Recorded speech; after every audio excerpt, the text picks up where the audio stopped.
Right, here we go. Everything is out. Took a while, took a while. But now we have the guide. The guide is out. It's published. I hope I made no mistakes.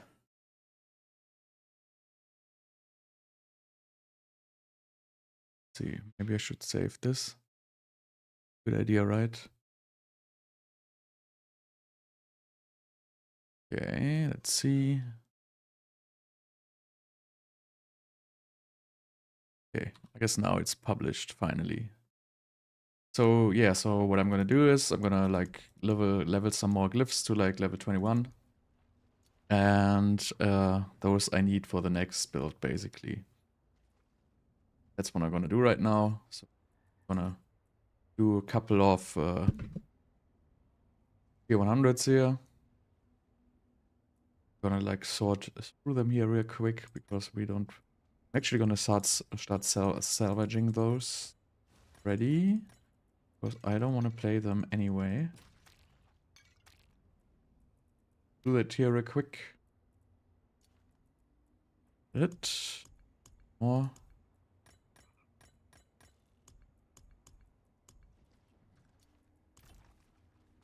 That looks worn. All right. Yeah, you can watch it.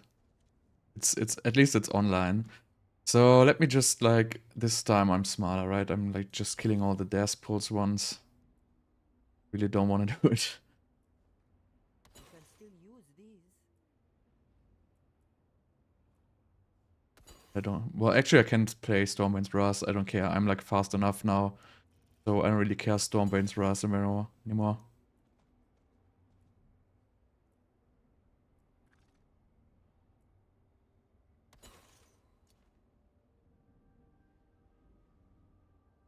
You're welcome. You can check it right now. See if you like it. Like it has been like it is much faster now. I have to say, like it's like night and day. Why is it all Vault of Stones? Wow, there's so many of them. I'm not even playing Elixir anymore because I don't have resources once again. But at this point, like, it really doesn't matter anymore.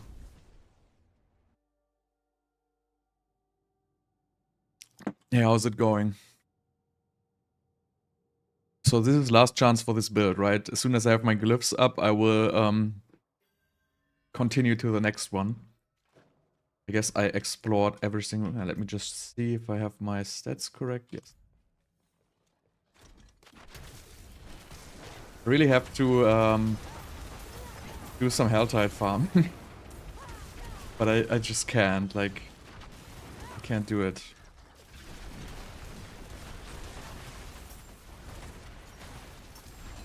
What is wrong with these guys? They didn't die because they were like fortified to hell.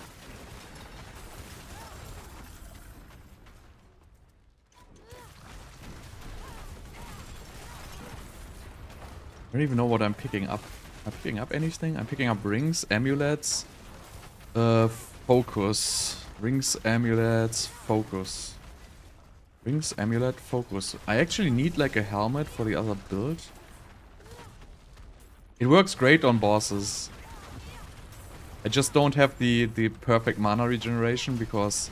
I mean, I have to switch like 2 skill points for bosses because I don't have mana regeneration on my amulet. And that really makes a difference. You could also, what you can do is you can put the resource generation on your companion, which is something I didn't think about. I just thought about it like today. Because with bosses, the companion is actually going to be there. So if you take like a fast skill and just put the resource generation on it, then your companion is like completely going to fix your resources.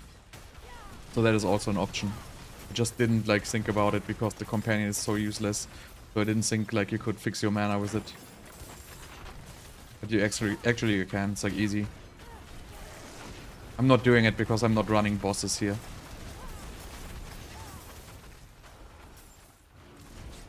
Wrong room.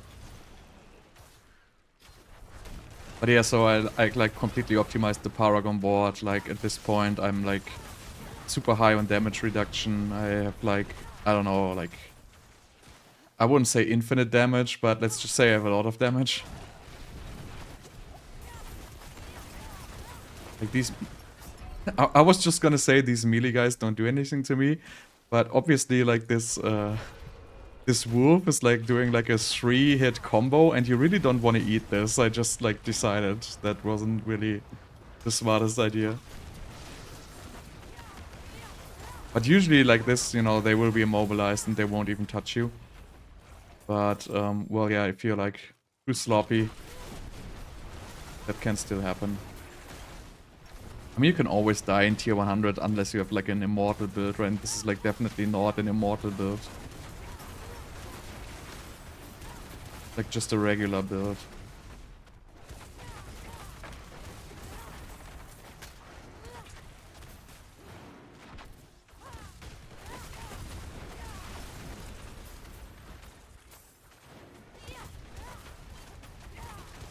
But you see, most of the time I'm not even using Meteor. I'm really just using Meteor on elites. Like on the regular mobs, I'm not even dropping it.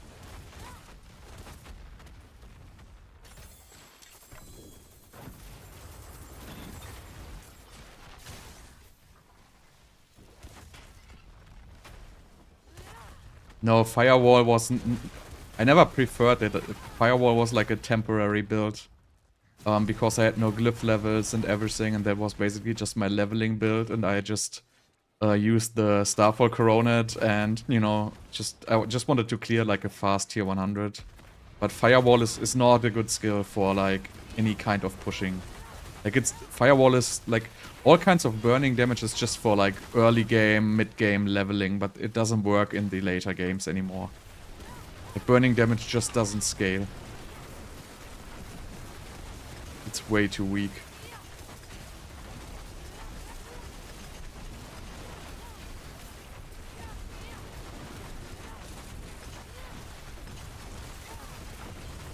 Like this build is like completely out of control, really. I'm just like smashing everything.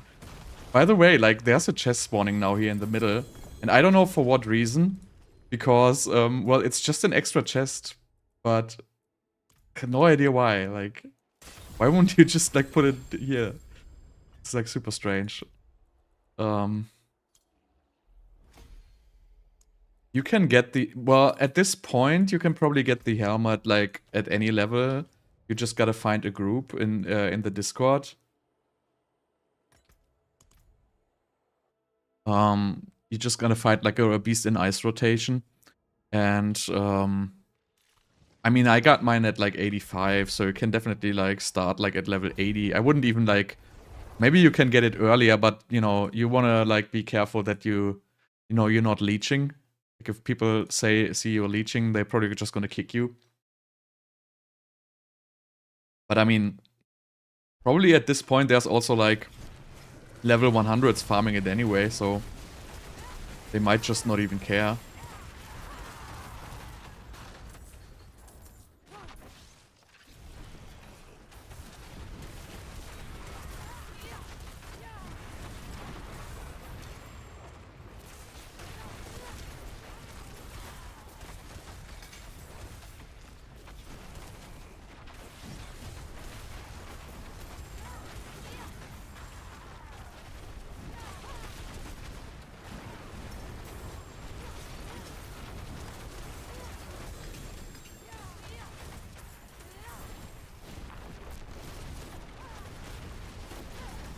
Path of the Blind.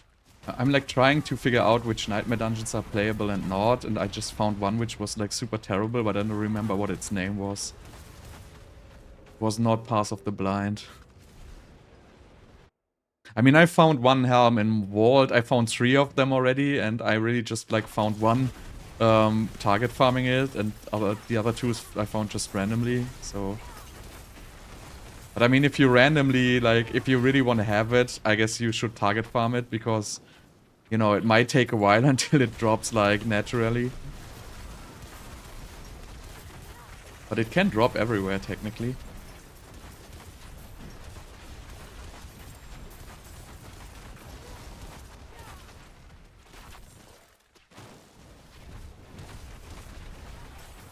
Like, I don't know why people don't like the vaults. Like, really, I like enjoy them. I don't play the vault mechanics at all. Wait, do I still need pants? He's hitting me here. Careful. Just want to check if I need pants. Not really. Oh no. That's a no. I'm trying to figure out what I need for my next build. Probably need pants for my next build, but it's fine if I play this once here. Oh no, wait, my next build is still gonna use Meteor, right? Yeah. So my next build is gonna be Meteor with Conjurations, and I try to get like cooldown reduction on Meteor going. See if I can spam it. The guide is already posted, and it's also linked in the stream's description.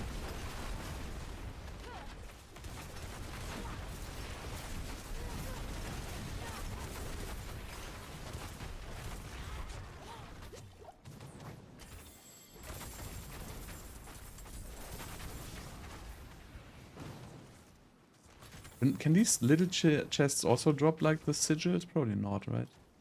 Probably just the big ones. We have no clue.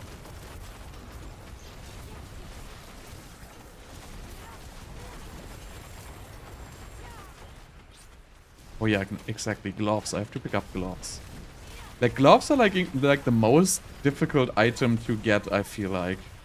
I don't know if that's actually true, but it feels like they have the most random stats.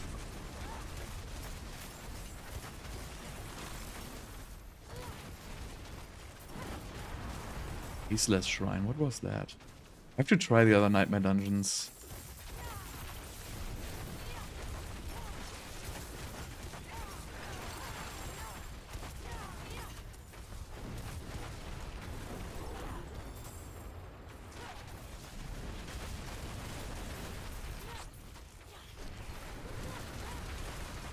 Hey, how's it going?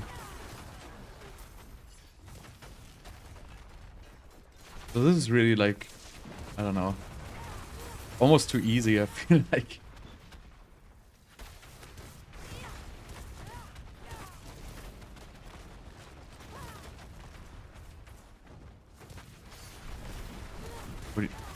What? That's like the most unlucky, like, guy ever. Like, really, it has probably like a 15% drop chance or something like that.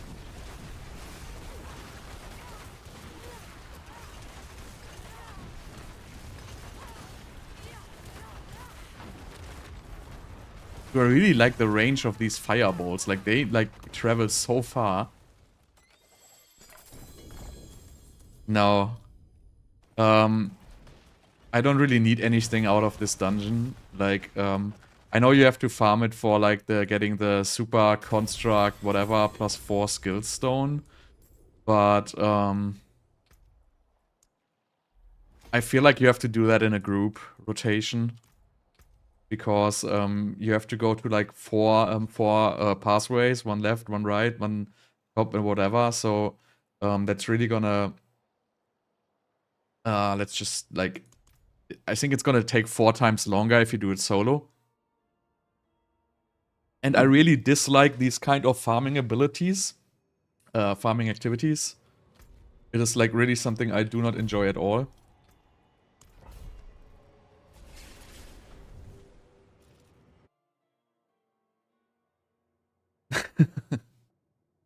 So, I mean, I'm like doing build guides right now, and I will do like 2 other builds, I think, before I even enter that dungeon. And like, depending on, you know, if they fix snapshotting before walls or not, I will probably not go there at all. Because I'm not gonna play the walls if they do snapshotting. The walls, the Gauntlet, I mean. So if they, announced they're gonna fix snapshotting for the gauntlets. Or maybe if the gauntlets are really that easy, like just like 124 like mobs, I don't even know if like snapshotting doesn't even matter. But then like the +4, like if the mobs in the walls are like level 124, like you wouldn't even, like, that +4 skill runes thing, like, doesn't even matter, right? You don't even need that. Like, for what? I don't chase that goblin. So why would I need +4 skills if, like, the monster level is 124? Don't really get it.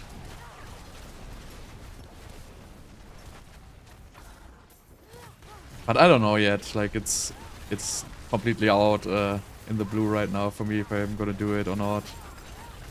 I'm gonna farm that boss. I am definitely probably not going to be farming Uber Duriel.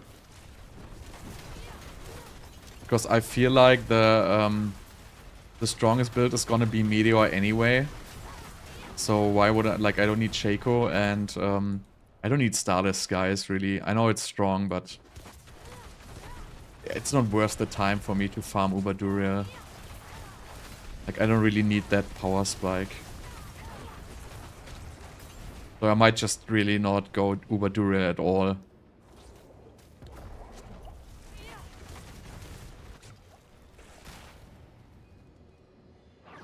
Maybe for T-Balls, but T-Balls also drops like outside, right?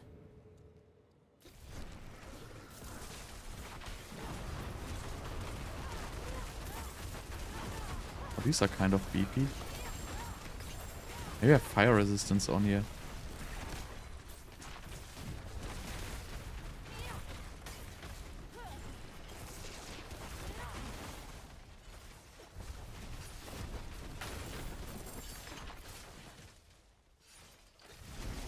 I'm gonna do some regular dungeons after this. Getting like a little boring.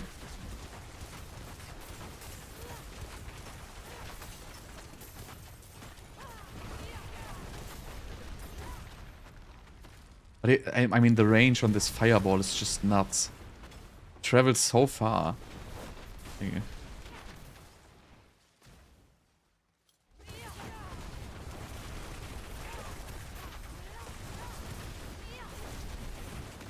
Imagine I could like pick up all these materials these guys drop. But I mean, they did something with the they did like the hidden patch now. I don't even know if the patch notes for that are out yet. Last time I looked, they weren't out. And I don't know if my glyph level, just like not my glyph, like the companion skills, I don't know if those just were risen, because I felt like mine were like level 4, like all level 5 maybe, and now they're like level 8 or 9, and I really can't remember because I really didn't. I think I haven't opened that pet menu like within like 24 hours, so I might really just have farmed these, but I have no clue. But what do you say they fixed the companion? I mean, it's still off screen all the time, right? I mean, they drop like the stones now drop from like the whisper cache. That is like something new. There's like a new chest at the end of the vault. This is new. There's a new stone you need to summon this Uber Malthus or whatever its name is.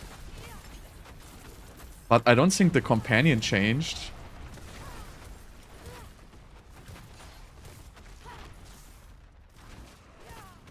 Fireball enchantment is useless. Well, it's not useless, but I have to trigger burning.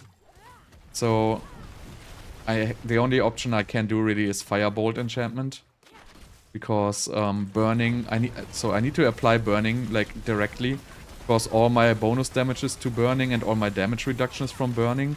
So if I would use fireball enchantment, I wouldn't have burning. So, I mean, you could probably use Fireball enchantment, but I don't think it's, like, strong. Because it's more like overkill.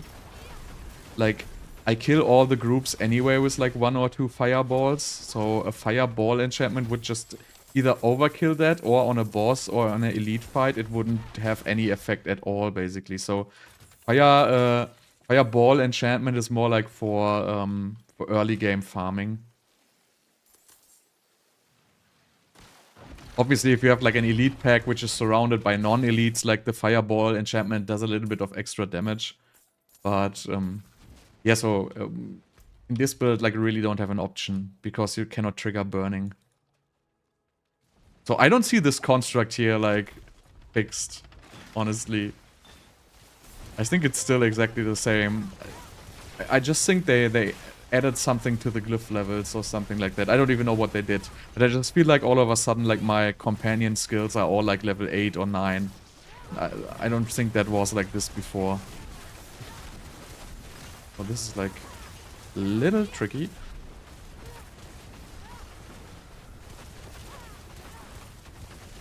These rooms can get like a little dicey if you have like a lot of suppressors with like bad affixes. It's like you gotta be like a little bit careful. Like this sphere, for example, almost killed me. It's like very hard to see. And like the little boss of these does also make like a lot of damage.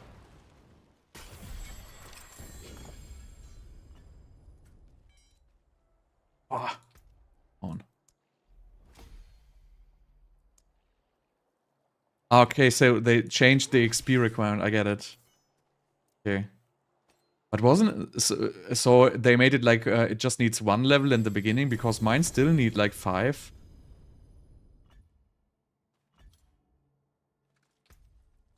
So these runs here. So see, my all like level 8 or 7 now. So I cannot really see, but they still need like 40. Okay, 50, 60 at level 9. So I cannot really see what they changed here. Oh, here's a low one. Okay, so so the lower levels now need less. I get it. So this one is level 2 and it just needs like 1. This one is level 3, it still needs 1. Level 5 needs, so level 4 needs, okay, I get it. So it's like the earlier levels are easier to obtain, and that's why all my levels went up. Would be great if the companion would be with me, but it's always like 10 screens behind, so for me it doesn't really matter at all.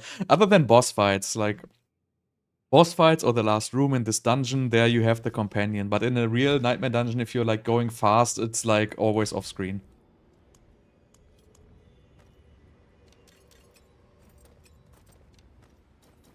Also, the Nightmare Dungeon rewards at tier 100 still drop like low level gear. It's like so annoying.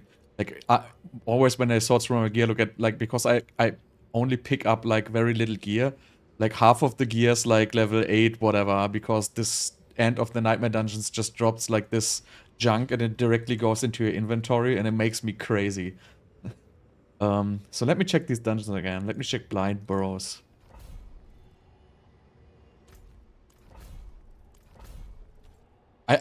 So honestly, I don't think they changed something on the companion. I mean, they changed the levels on the abilities. Yes, that's correct. But the AI of the companion is still like absolutely terrible.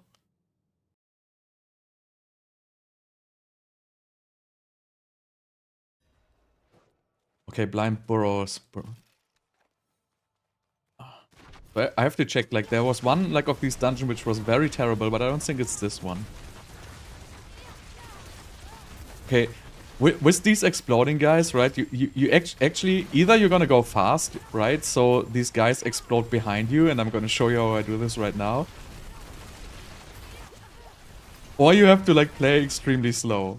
But I don't want to play extremely slow, so I'm just doing like the stupid style here. By like going in, oh, this was like, it's gotta like be a little bit careful here. So I can like take 1 or 2 of these explosions. But I cannot take a full group. And these poison dungeons are like a little bit annoying, I would say. So you just gotta like bounce like from left to right a little bit. And make sure not to run like through these exploding big guys. I left a group of suppressors here. Oh, it's just 1 left. So really there's no shame just, you know, leaving like the suppressors out and just don't kill them. Like you really don't have to do it. Like, I know I do it like way too often, but you know, in reality you should just, you know, skip the suppressors. And just like, you know, stay in the flow. Feels like the way better like solution, if you ask me.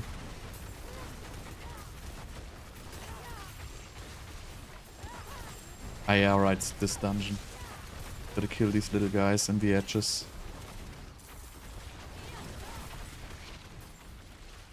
So like the suppressors, like, just let him walk. Like, I mean, I could just kill him right now, but I actually don't care. Freaking annoying, guys.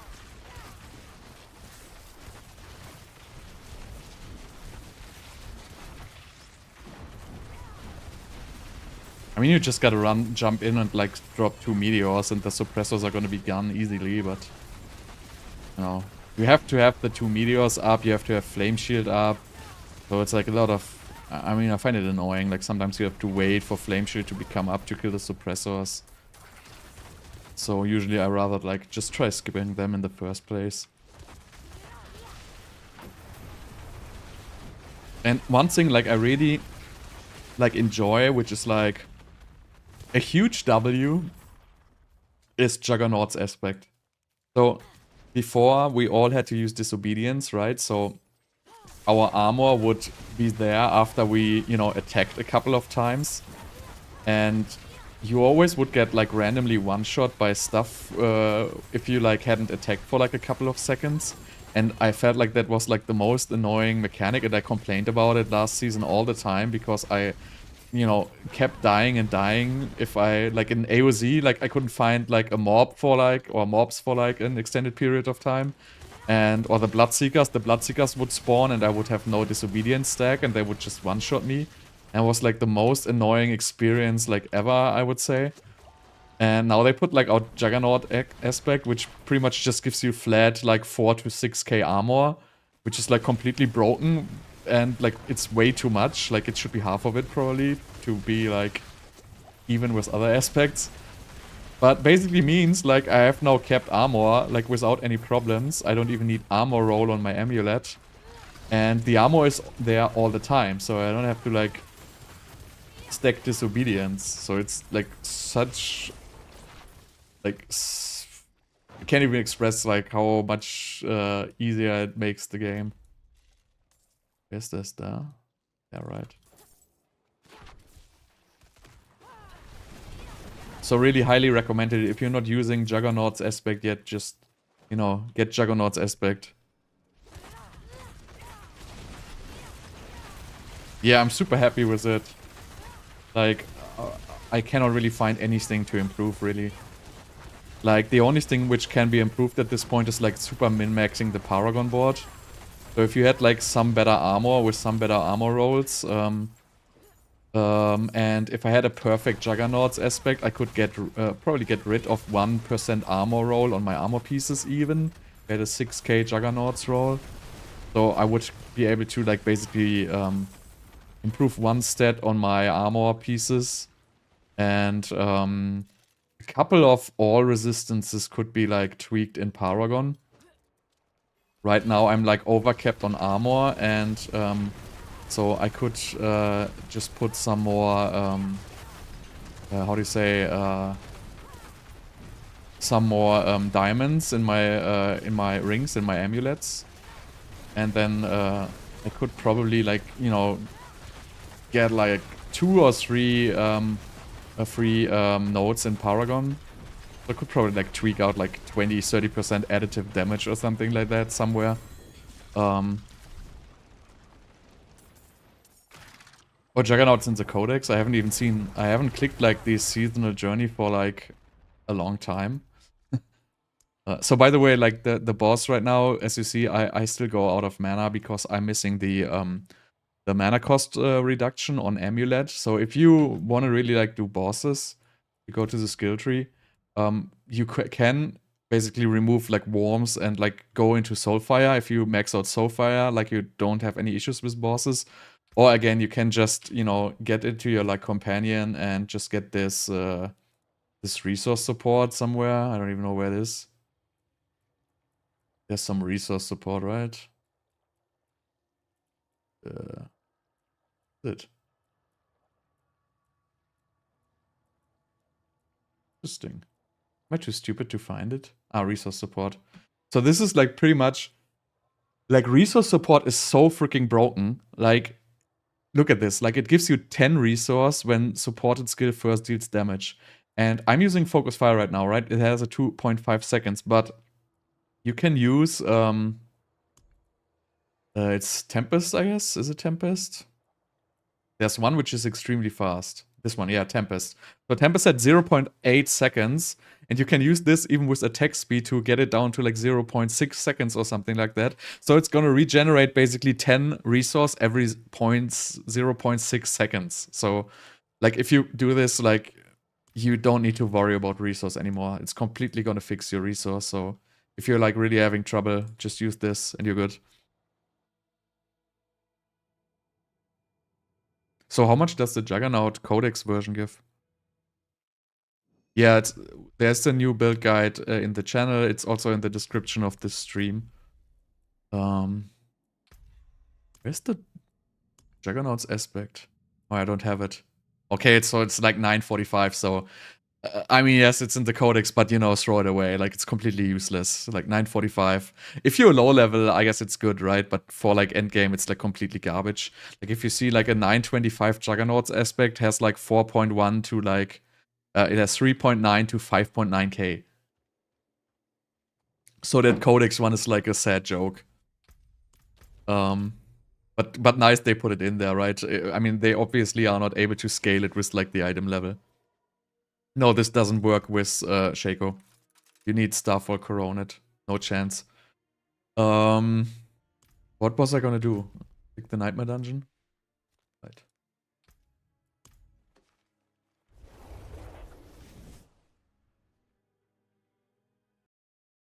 You can find the build guide. There's also Uber Lilith's kill and everything in there, so...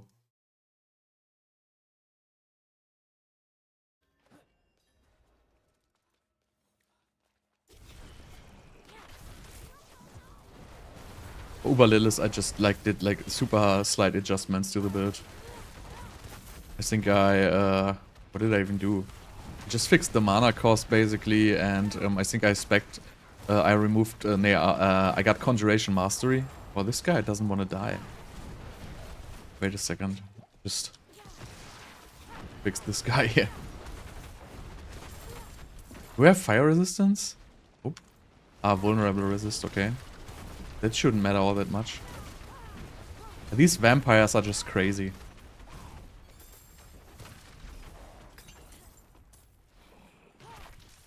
So I think for Uber Lilith, really, I just really min-maxed a little bit. I just got like Conjuration Mastery, and I think like this burning damage passive. What? Oh, Blood Blister. Come on. I didn't even see that. I skipped it. So learn from me, don't skip the Blood Blisters. If you skip the Blood Blisters, that's what's gonna happen. You're gonna run back because the crazy mob of vampires is like behind you. And then, you know, the skip Blood Blisters just gonna nuke you. This is like a... I remember why I hate this dungeon. Like these guys always have suppressor for whatever reason. Even though the dungeon doesn't have suppressor, like these guys always have it. So that's why I don't like this Deadman stretch. Go away, Blood Blister. So I'm skipping the Blood Blister again. I'm just waiting for it to explode to go back.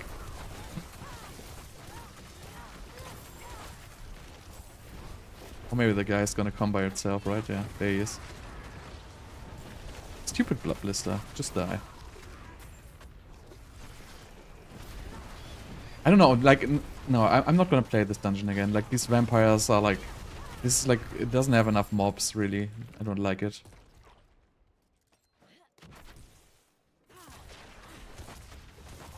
Which weapon? The wand?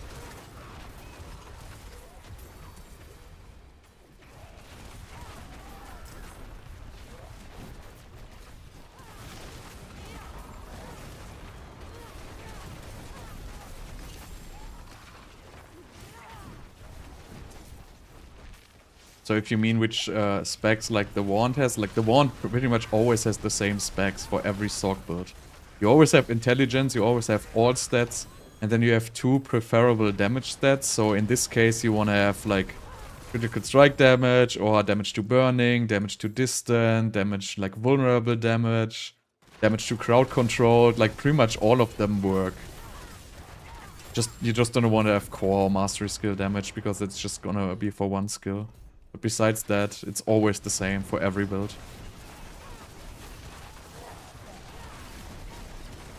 It's just because int and all stats give you like multiplicative damage because, you know, every 10 int you get like 1% multiplicative damage. So you always want to have int and all stats on your weapon because the other stats you get there are just additive damages. And you have like 1000% additive damages usually. So if you get like another 20, that's like, you know, 0.2% basically. And 100 int and is like 10% basically. So it's like 20 times, like 100 int is like 20 times stronger basically than 20% additive damage. Also, int gives you all resistances. So if you have like a very high intelligence, you can spec out of all resistance nodes in Paragon. Which I could do at this point if I would min-max it, but you know, doesn't really matter at this point. Like all I can get out of Paragon is, you know, like 50% additive damage somewhere here and there. So that's like basically 0.5% damage. I could tweak out of my Paragon board if I would really like spend the time. But so, I mean, it's like so minimal. What? What was that? I just died to nothing. Like, doesn't even say what slayed me. Okay, that was strange.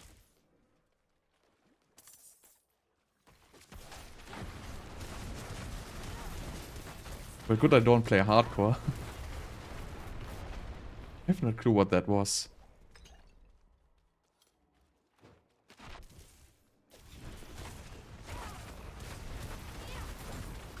Yeah, Lilith is in at the end of the build guide.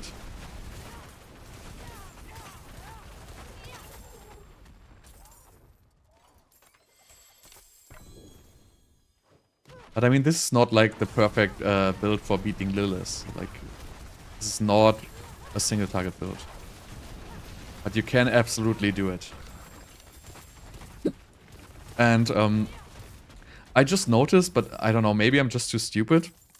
But last season, if you would kill Lilith phase 1, it wouldn't spawn like these flying red bubbles.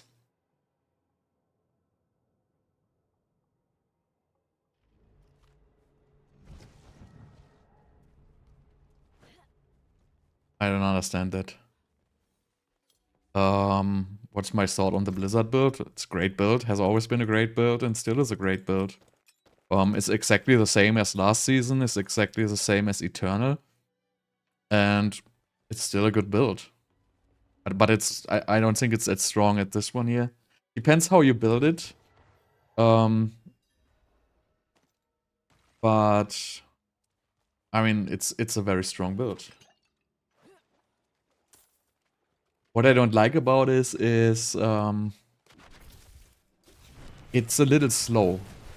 It has a lot of crowd control native, which is like it has hard crowd control, which I don't have, right? I have only immobilize, which is definitely a benefit of Blizzard. But it's slower.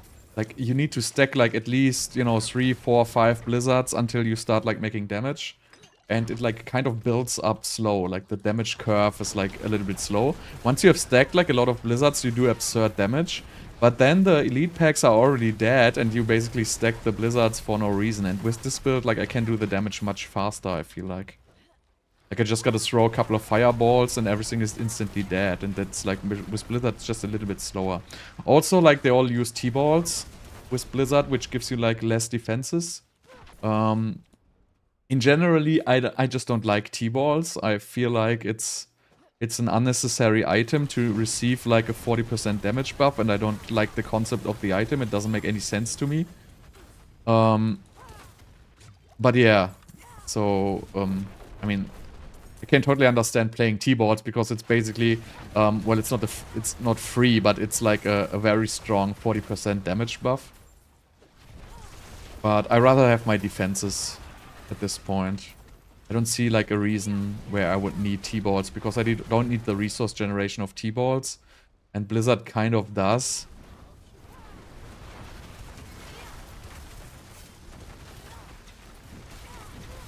Okay. This guy is like pretty beefy. Okay, so no more Deadman Stretch. No more Deadman Stretch. Note for myself. What else do we have? Faceless Shrine. Did I do this? I don't remember Faceless Shrine. Let's try this. Wait, what is it? Monster Burning Resist. Okay, Burning Resist, I don't care. We only care about Fire Resist. Burning Resist doesn't matter. Fire Resist is bad. Burning Resist doesn't matter at all. We don't really do any burning damage at all. Let me just see how... Okay, 30 minutes, easy. Where is it? I don't think I did this before, Faceless Shrine. I don't remember.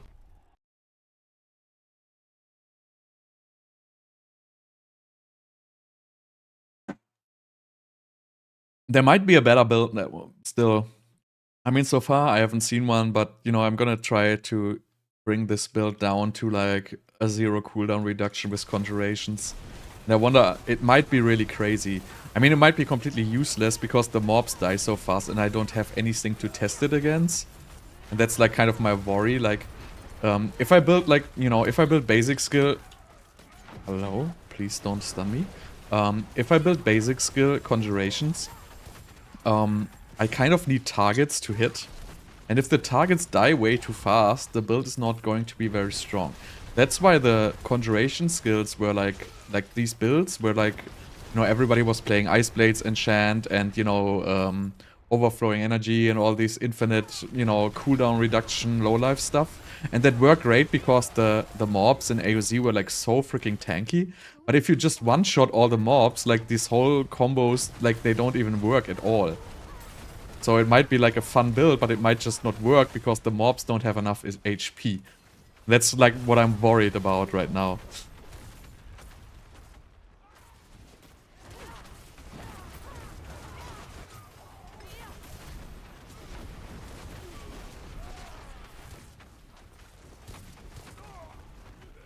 I don't know. Like, I really don't feel like this feels like so much weaker than Ball Lightning. Like, I know Ball Lightning last season was like obviously like absurdly strong, but you just gotta like, I mean, it's a new season. Like, we all knew Ball Lightning is gonna get nerfed. I didn't even play Ball Lightning because, you know, it wouldn't be fun to me because the build was just too good. So I didn't even play it at all because, you know, I feel like it's pretty boring. The concept of the Ball Lightning just going into melee range, and I just didn't like it because, you know, it causes so much random death. But I mean, we all knew it was gonna get nerfed, right? And I think you can still play Ball Lightning. I don't think it's like that bad. But I generally like the ranged builds more. Because if content is gonna be challenging, which, you know, Tier 100 was. It's not anymore right now because I do absurd damage. Because, you know, as soon as you have all like the glyphs on like level 21, like you just do way more damage than the mobs. They basically don't reach you anymore, so it's not going to be an issue. And I don't think the Gauntlet is going to be an issue because what they've shown was basically just regular mobs and like a monster level 124. But maybe there was more scaling to it. I don't know. But if it's really like easier than a tier 100 nightmare dungeon, and they just say you need like the best strategy, then your build up, like all your builds are gonna evolve around like mobility, not like damage. So you would play like lightning builds with overflowing energy. You would probably put like an Oculus in your hand so you can have like the very lowest teleport cooldown, and you can probably like perma teleport. So you can just, you know, get around faster. Like, it's just like, if the monsters are really so low level, I just got a feeling that it's like not like a DPS fight, it's gonna be like a mobility story. But I don't know.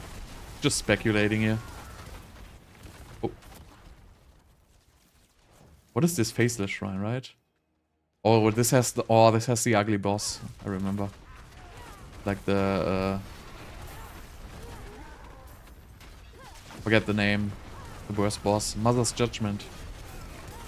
Horrible boss. Okay, but this dungeon is slow. I have to kill like these 3 obelisks now. Takes forever. By the way, I'm trying to verify something, and I kind of have the feeling that like mobs which are immobilized can't attack. But I haven't verified that yet. I might just do this like in a minute. It just feels like immobilized mobs can't attack. Like, okay, they're stunned now. Right. I can't immobilize this guy. He doesn't have enough HP.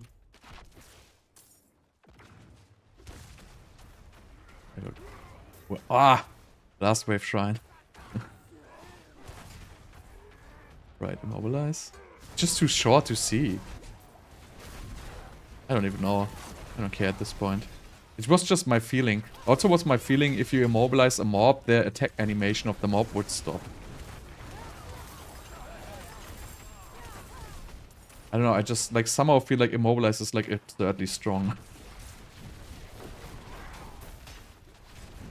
Right, so oh, I still have to kill the obelisks.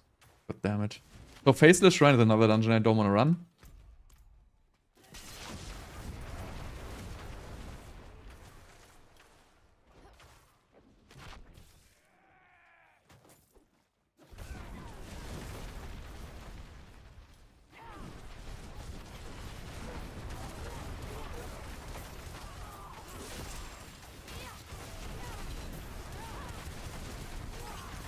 But I mean, if you don't know what to run, like, you can just run this build.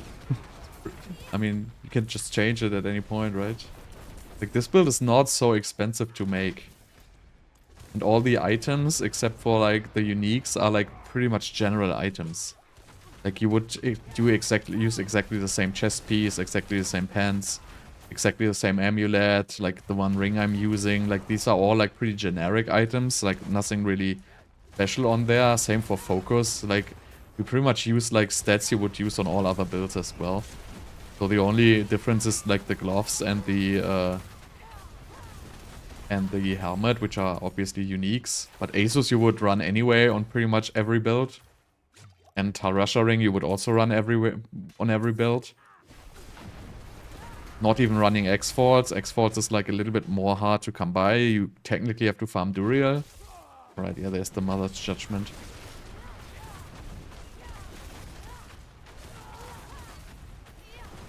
I wonder if it still kills me.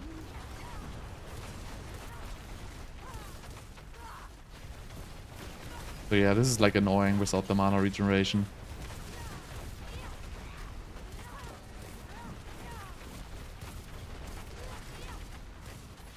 Oh wait, like the last boss went like, I think it's also the model size of the boss which makes like less fireballs hit it.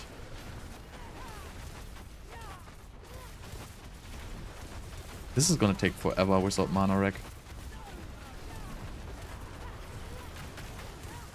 Okay, so actually I can just face tank and stuff.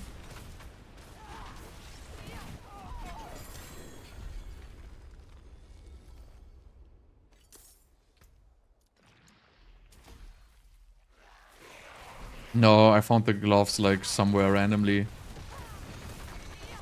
I found like, they are not rare, like gloves of the Illuminator they drop all the time. I dropped like 5 of them already or so. I don't think they drop off Uber Duriel. I think they are target farm of, I don't even know, like some boss drops them. Maybe Varshan?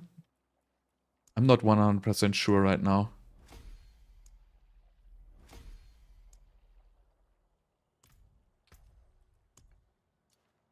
Okay.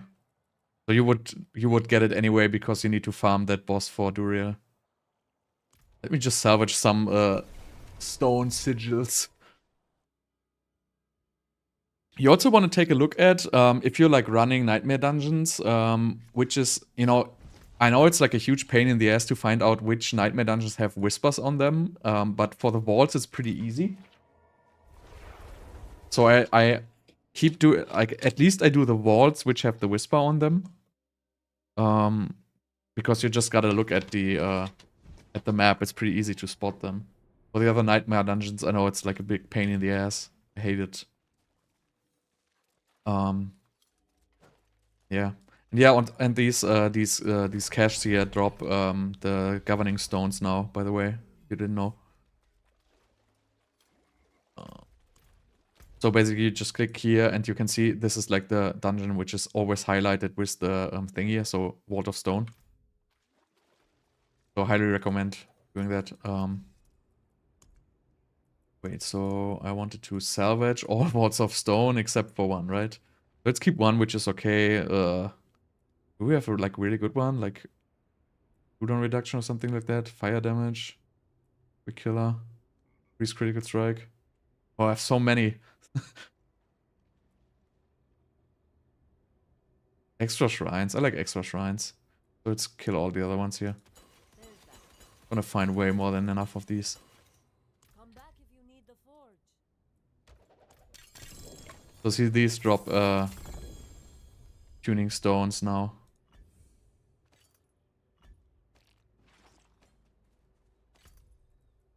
So I hate Vault of Stone. It's like the worst one. But if it's like on the wait, what? It's if it's like on the whisper list, I still do it.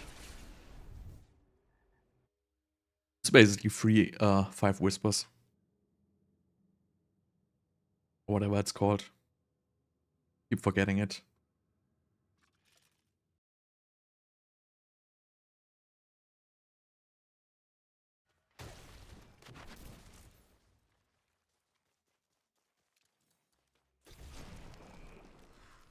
Oh, where's the mobs? Also, like, by the way, so I basically completely removed all the Meteor. Like, I even removed the mastery skill stuff. Like, it just simply doesn't seem like you need any of these. Like, the meteorites, you don't need these. You don't need the adept glyph, like the 20% increased radius. It's like just meaningless. Oh, this was bad. I'm frozen. So I completely removed that. Like, doesn't seem to be needed. It even feels like the targeting with the meteors is better without the mastery skill. It seems like they are more like condensed. So they all fall like closer together by removing that node. But that might just be like, you know, it might just be like an optical effect because they don't drop so close. Like, because they were just larger, so maybe it's like just me thinking that like, probably, you know, I don't even know. But it just feels like, what? Okay. Somebody like threw like a spear from the right. But what? So I really feel like you don't need it at all.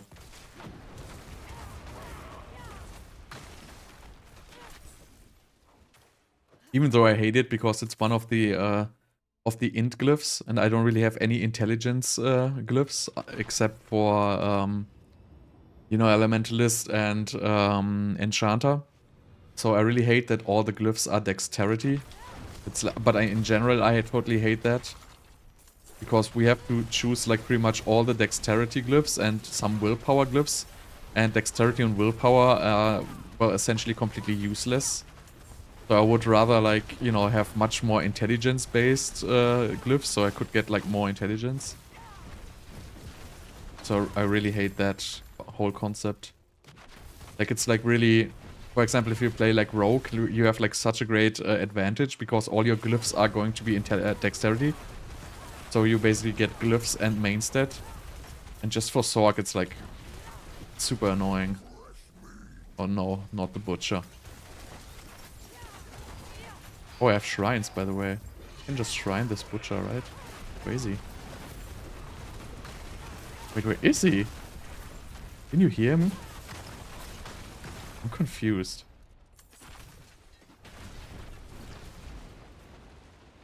Okay.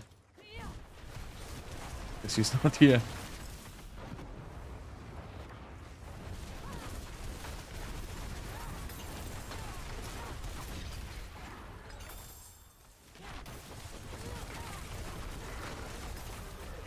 By the way, is anybody using like this stone dust whatever drops here?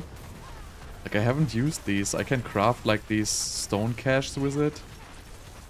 But I don't know if this like dust is gonna be needed like for anything else. And I mean I know you need like a very little amount to summon like the Uber boss. But besides that, you know, I probably can like craft like 100 of these caches by now.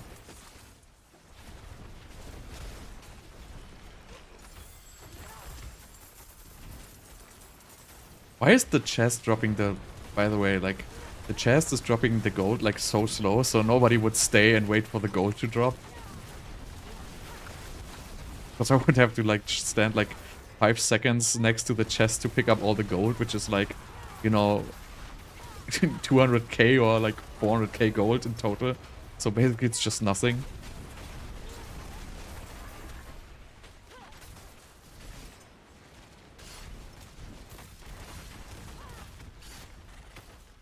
What?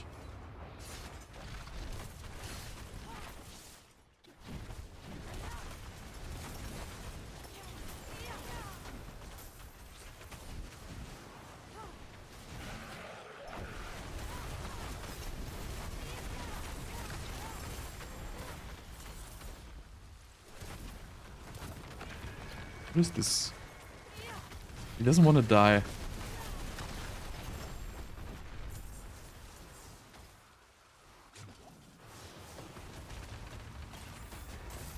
No, no Ubers.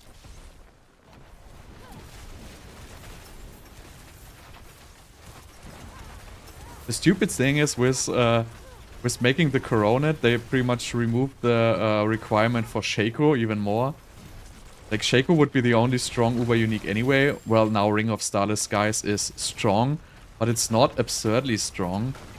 Like if you don't need it for mana regeneration, it's not really much stronger than a regular aspect. I don't remember the stats on it though.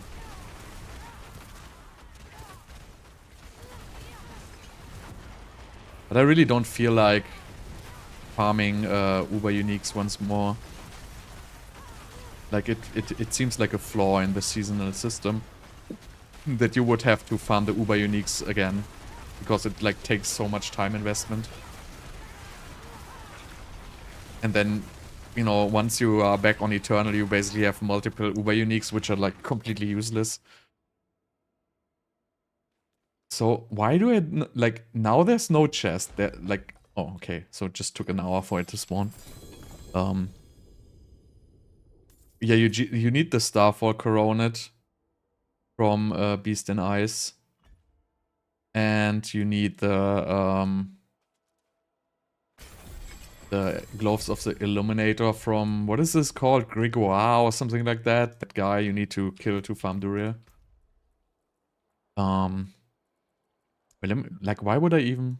I don't need charged higher than level 15, right? Crackling energy damage doesn't matter at all. This is not a leveling build, unfortunately. The leveling build you want to play with Firewall. This requires pretty strong... Like, it requires a lot of gear and it requires a lot of Paragon nodes, so... This build will really not be that strong in the leveling phase.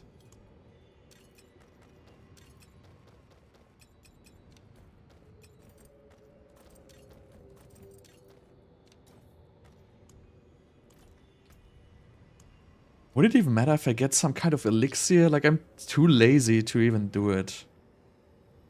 Let's just not do it. Do I need to farm these? 12 minutes. So I recommend doing these. I know it's a pain in the ass, but, you know, it just takes like 1 minute. Nothing. Like, this build is pretty much saturated.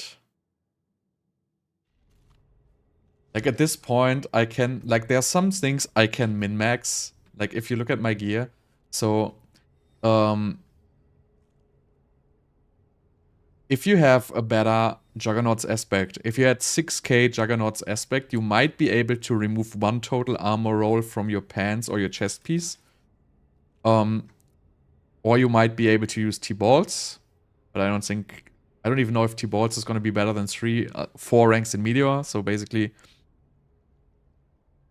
you would be able to maybe remove 1 total armor roll. That would be like some more min-maxing.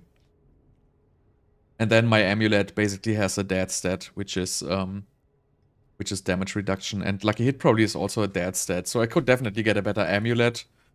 And also my ring is garbage. This has like low lucky hit chance and low life roll, and it has barrier generation and it should resource generation.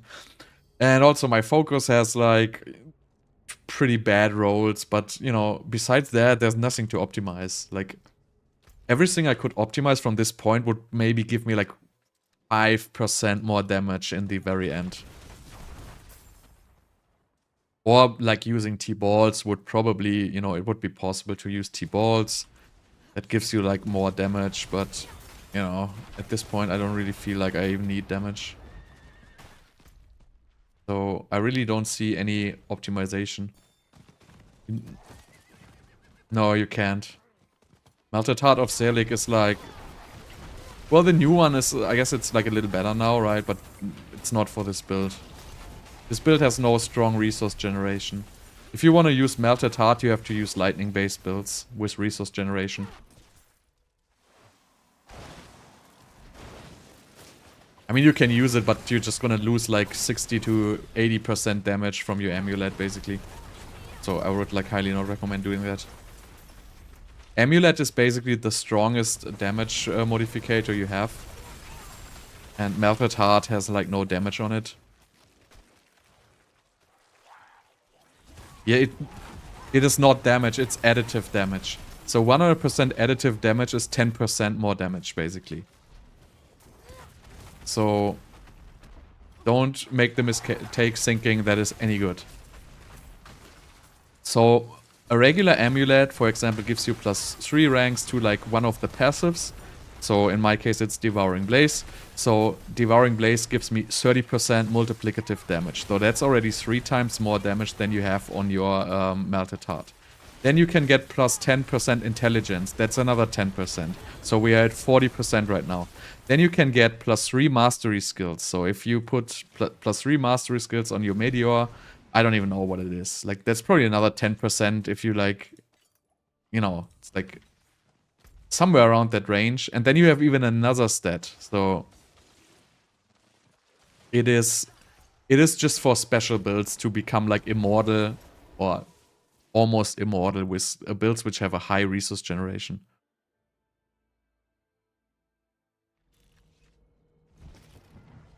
I gotta say, this is definitely an S tier build. Like, I mean, I honestly haven't looked at the other builds because there's really not so much coverage. But just from the feel how fast it is, I would definitely say this is an S tier build.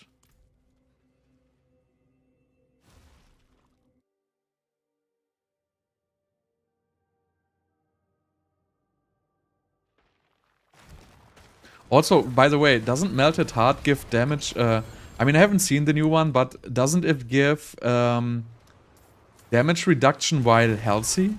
Additional damage while healthy? 100% damage while healthy? Isn't that what it does? Which is like, I mean, just saying, like, that is not how you use the amulet.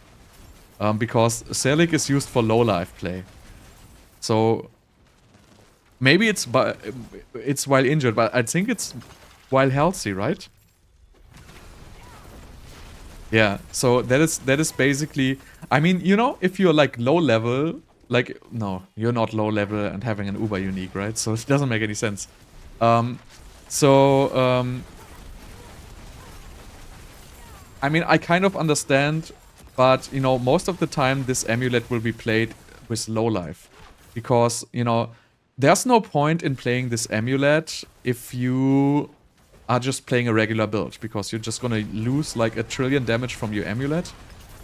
And you're not gonna get anything for it but some, you know, you get some like damage goes to mana. But you don't really have damage mitigation with it. So, that's why like the Selig was played like with low life. Because with low life, you get free damage reduction. Like you can get 40% damage reduction low life on your amulet, you can get 40% on your boots, and you can get 40% on your pants, which is necessarily, like, it's pretty much 120 to 140% damage reduction for free. And the plan was to play Energy Shield, right? Because the Selig would, you know, just drain your resource, and you could, like, sustain your Energy Shield, which would protect your low life. That's how the amulet is used, and you can still use it like this. And you know what? I know it doesn't make you completely immortal anymore, but if you play the build, you're still gonna be immortal. Like, it doesn't matter if it's just 75% or 100%. If you play low life, like, you can even play low life and whatever, being immortal without having that amulet. So if you play Selig low life, you're gonna be technically immortal. But, you know, you're just gonna lose out on the additional damage from your amulet. And that is just what it is. Like, that's what you can use it for. And if you're fine with that, all good, right? But I wouldn't play it, like, while healthy. I mean, you can play it while healthy, but I wouldn't recommend it. Like, I don't think it's, like, that strong. Unless you have, like, a crazy high resource generation, right? So if you play any kind of lightning build, like Chain Lightning or Ball Lightning, where you get, like, a lot of resource generation on lucky hits and stuff like that, then you can obviously stay, like, on 100% health, and you can still, like, you can build, like, very defensive with that item. I just don't feel it to be necessary to build very defensive with that item. It's probably gonna protect you from random one-shot effects. That's, I gotta say, because, you know, if a random one-shot is coming in, like, it's drain 75% of your resource first before randomly one-shot. So unless it's, like, the random one-shot of Doom, which is doing, like, 4 times your health and damage, you're gonna survive. That's, like, one of the advantages, I guess.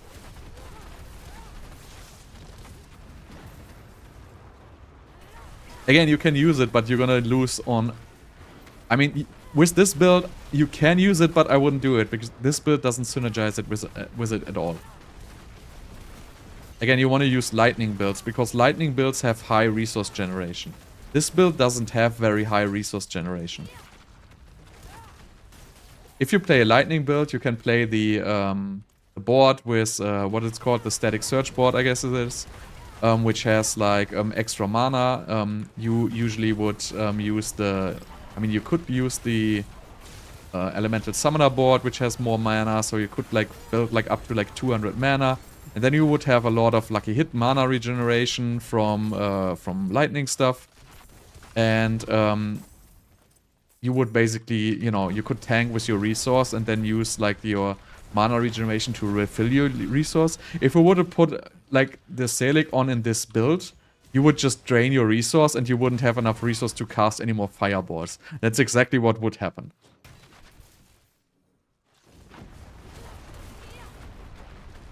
So really only use that item if you have, like, a resource generation build, or obviously if you play basic skill build. That's also, like, if you play Arclash, for example, you can definitely play it because you don't need your resource, right? But this build is, like, you know, as you can see, just if you look at my resource, I'm, like, always down to, like, you know, I drain my resource. I actually use it. I cannot use it as a mana shield, basically, because I wouldn't be able to cast my stuff anymore.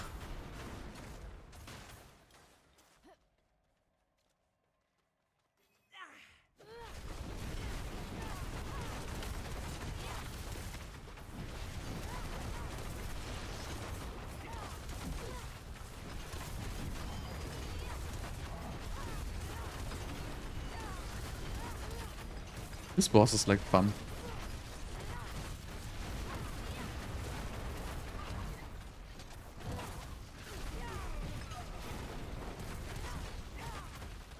So what was this? Lights Refugee, right? So this is, I guess, okay.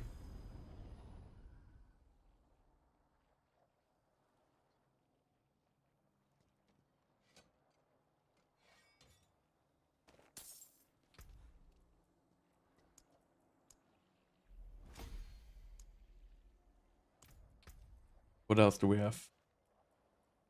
Collapsed Vault. Tomb of the Saints. Tomb of the Saints is terrible. I remember this. Charnel House. This is cool. This is cool dungeon. I like this. Also not the fastest, but you know, just for the fun of it.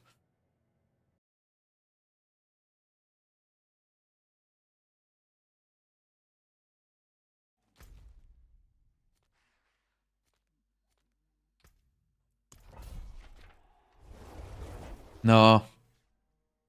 It's garbage. Sorry.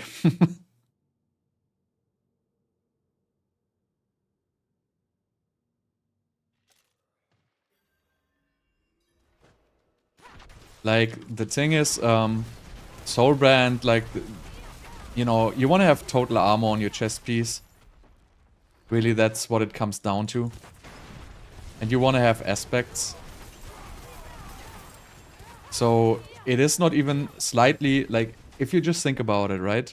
If you use a regular chest piece, you can have a total armor roll, you can have a total life roll, and you can have 2 damage reduction rolls. And then on top of it, you can have another 25% damage reduction roll from the aspect, for example. So, really, like, it is... That's the issue with, like, with most of these uniques. They have just, like, such terrible stats that they are not usable. And that's with Soulbrand. It's also, like, with stuff like Temerity and all the other uniques. Like, they are all just, like, very bad. And there's just one, like, you know, one thing you can do with... If you have Endariel's Visage, like, which is, like, uber unique, and you have Temerity, you can get, like, a crazy Life Leech barrier build going. But you also lose, like, a lot of stats in return. And in general, all these uber uniques are, like, not even... not uber uniques. Like, all these uniques are, like, super bad. Like, most of the uniques are useless. And that is just the truth, unfortunately. No, you can't. The problem is, with the breaking support, your construct is never going to be there. It's going to help you with boss fights, but in general, your construct is not going to attack the mobs you are attacking. Because, you know, as you can see, like, do you see my construct? Or, wait, right now it's there, but... Just try to find my construct after, like, I push forward a little bit, right? So it's already gone. See? It's gone. It's fighting off screen. So then it ports to me. It only ports to me because I have, like, this... when it does the buff, it ports to me. But usually it's not gonna be there. Like, the construct is not, like, reliable to do anything. Unless you're, like, in a room. Like, in a boss fight. Or if you're in a vault in the last rooms, like somewhere where it's like locked next to you. But you're gonna lose out like on a lot of vulnerable if you like rely on the construct. So basically just ignore it, like it wouldn't be there. It's useless. Also, Lightning Spear gives you stun, so it's like really strong pre-stunning mobs.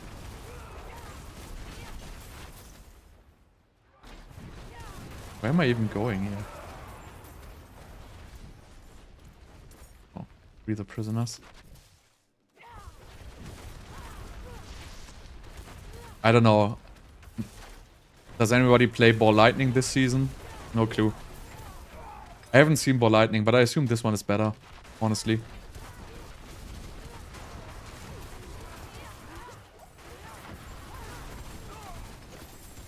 Can't. I'm locked into Firebolt enchantment. I cannot change it. I need to have burning.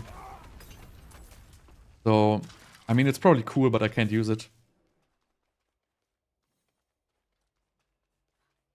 Also, there's not very strong synergy.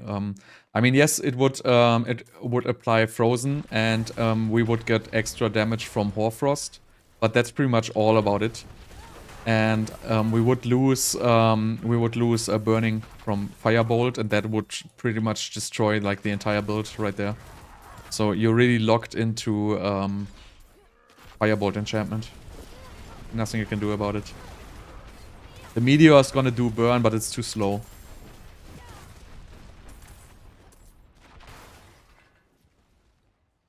Raymond, same story. Like, you don't want to play Raymond in this build because this is a shotgunning build. So you want to have enemies in front of you, and that's why you cannot play Raymond. Second of all, you're not gonna have your defenses with Raiment. If I lose a total armor roll on my chest piece, I'm not gonna be at armor cap anymore. And I have no way to get it from somewhere else right now. Well, that's pretty much it.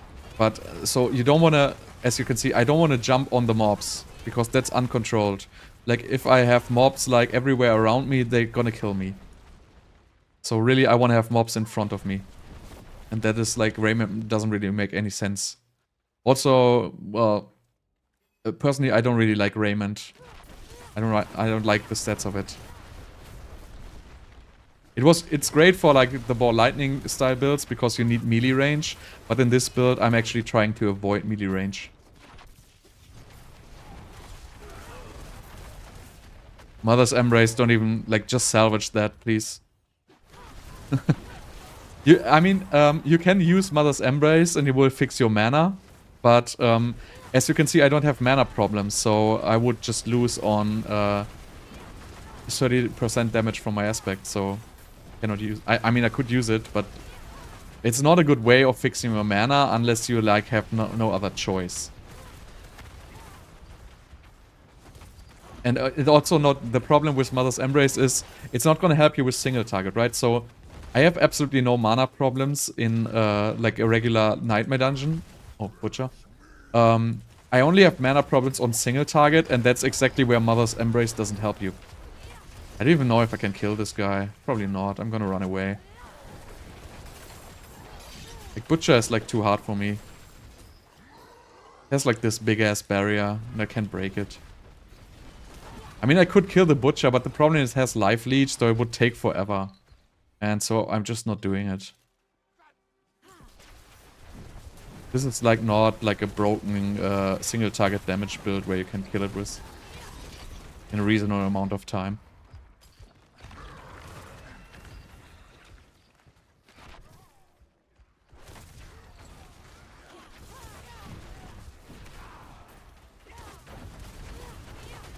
But why would you farm Mother's Embrace? This is just like dropping from Varshan for free. No, where is it dropping from? I don't even remember. You don't target farm Mother's Embrace, right?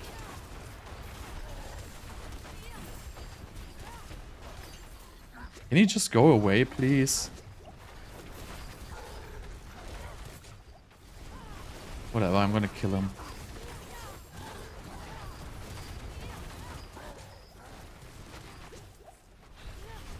Actually, it's okay, right? He doesn't kill me. Which is, like, working on right now.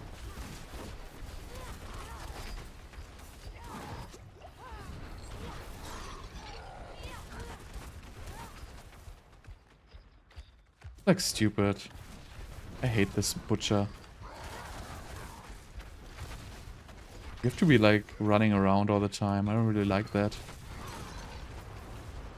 And then, if he wouldn't have this barrier, like, I guess it was okay, but, you know, the boss, the Butcher is... I'm actually running wrong. It's like, designed to be, like, face tanked.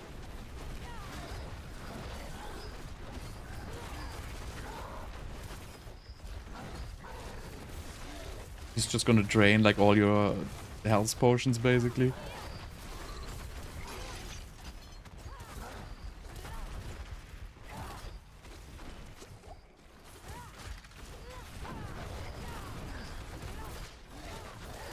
Why wouldn't he get staggered? Like, why did he get a new barrier now? Can't you stagger him through the barrier? Seems like he's Can you even stagger him? Why does... Ah, okay. So it seems like you cannot stagger him through the barrier. And now I have no mana, like, when he's staggered. Like, mad fun. I don't want to continue this bullshit.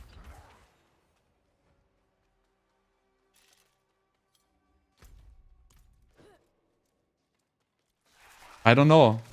You tell me, it's the beginning of the season. I haven't seen any, like, high-end sword gears. Like, I haven't seen any, like, plays of any high-end content actually at all. But, you know, I don't really care about, like, high DPS or not. Like, this game doesn't demand high DPS. It's more, like, about survivability and utility. I already obviously probably got too much DPS. Like I don't have like I have problems with Butcher because I didn't skill into single target mana regeneration. If I had single target mana regeneration, I could just stand in front of him and kill him. But I don't have it. Because that's not what I'm well, I would have it if I would have mana regeneration on my amulet, but I just don't have it. That's like the whole story with it. I've been searching for this like puddle for the past like 15 years here.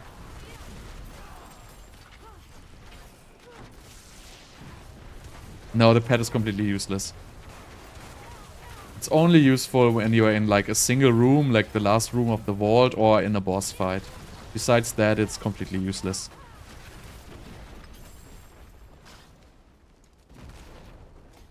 Okay, so what else do we need to get up? Conjurer.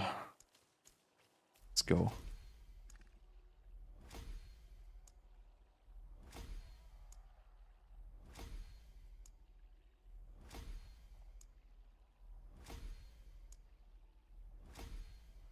What is even this glyph? Depth. Okay. Okay, we should have a new vault, right? Okay, cannot see it, so it's inside the whatever room. No, here. If. Can you see the vault on here? Or isn't? Oh, there's probably not always a vault dungeon, right? I will check.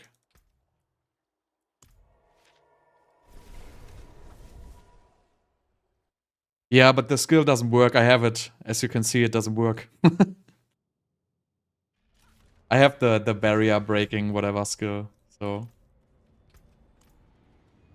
I don't know if it works at all or if it doesn't work on the butcher. Like, honestly, I just completely ignore what this pet does. Like, just useless. Again, you can use it to fix your resource generation in a boss fight. That's pretty much...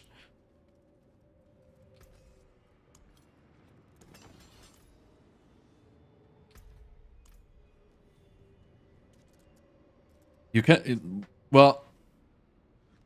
I mean... If you are like... First of all, like, you don't want to use fire damage over time. That's like a wasted stat. But if you still want to play it, like, you know, you can play it. It's not bad to have glass cannon. You're gonna take a little bit extra damage. Depends like on the level you are playing on. But usually that's not gonna be a huge issue.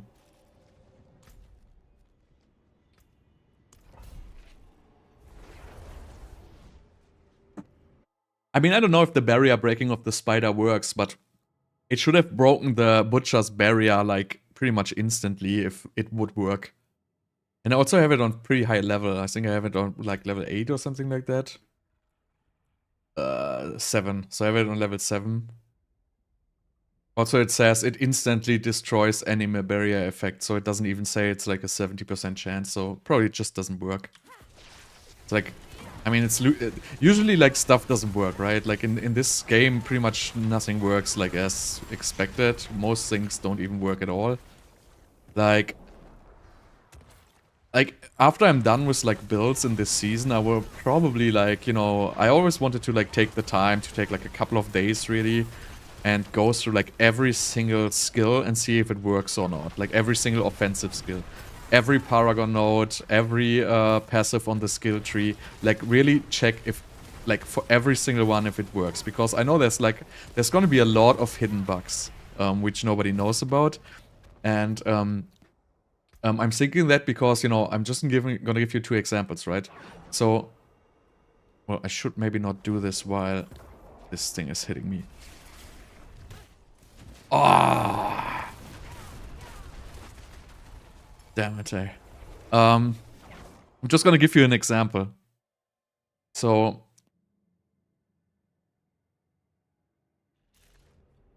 so we know about 2 bugs, right? First bug here is Asus Ferocity. So it says your fire critical strike damage and your fire critical strike chance is increased. So this works for all spells, right? So we know that. And then I'm going to give you a second one. Frigid Breeze. It says cold damage against vulnerable enemies. Works for all damage. So I have tested 2 skills.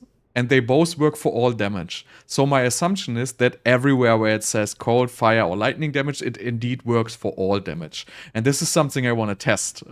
Like, for example, I don't think it's like this, because frost skills is a different category. I think it's just about the damage type. So basically this one, you deal 4% increased cold damage to vulnerable enemies. My assumption is this works for all damage, right? Because my assumption is wherever it says cold damage, fire damage, or lightning damage, that it indeed works for all damage. And I'm gonna check that, you know. And if that's true, basically you could like choose like completely different like abilities. Because you wouldn't like have to care about the damage type. There's also like Paragon glyphs, which work on cold damage and stuff like that. And if they all work for all damage, right, you're gonna get like, you can do completely different builds. I haven't proven that yet, it's just my assumption because, you know, I have 2 examples where it is the case.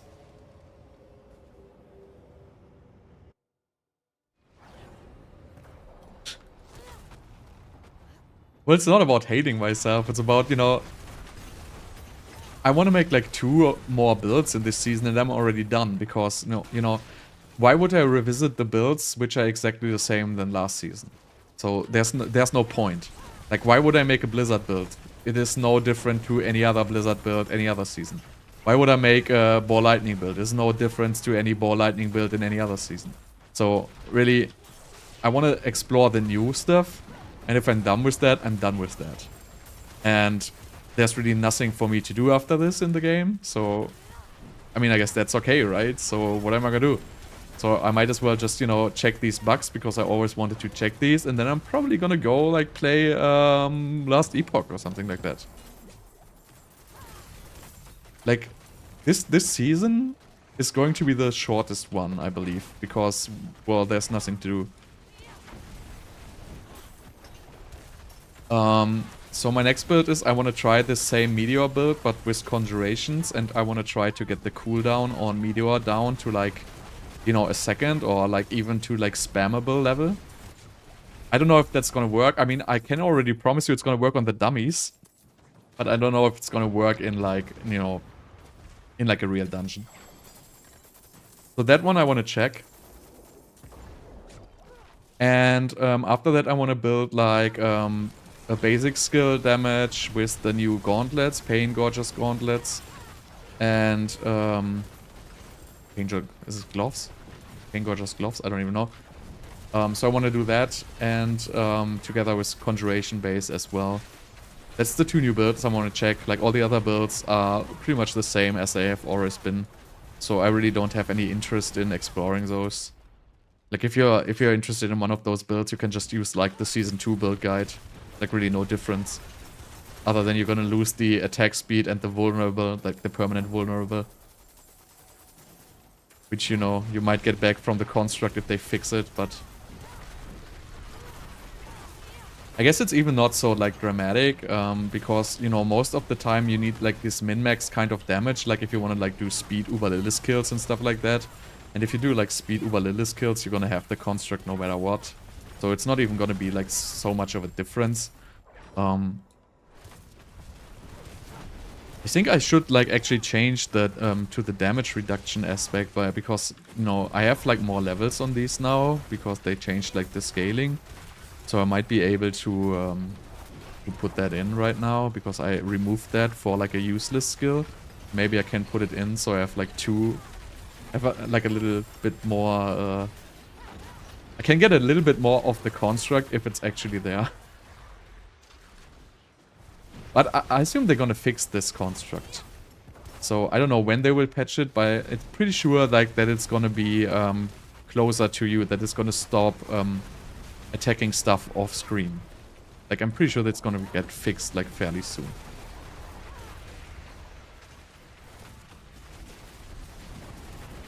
Ring of Starless Skies is like very good. Like, there's nothing wrong about that ring. Like, it's really strong. So if you have it, like, lucky for you. Like, it's probably the best ring you can have after, like, Rasha. So it's a really good ring. Absolutely. Oh, yeah. That happened. I mean, I saw it, but you just can't turn around if that happens, right? I wonder how it even kills you. Like, it is... I don't know what, like, Blizzard devs, but look. I have 80% fire res. I had a barrier, and I had 15.5k life. So really, does it have to one-shot me? Is that really what it has to be?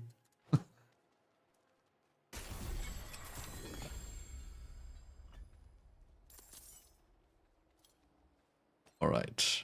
So let me just check this, because I have this initiative support, which makes the pet port towards me. And I don't know if that's even like... I don't know if that's like useful or not. I mean, maybe it is, maybe not. Then I have the duration support, which for this one is probably like very good, right? Because I would technically have it permanently on. And then I have the cooldown reduction here. So I have cooldown 30 seconds. If I take this out, I have 20 seconds. So the other one is, which we can do, is even the protect, which gives you like kind of a strong barrier. No, not to protect. Wasn't there like a damage reduction one? Oh, tuning stones have to go. So there was a damage reduction one. Where is it?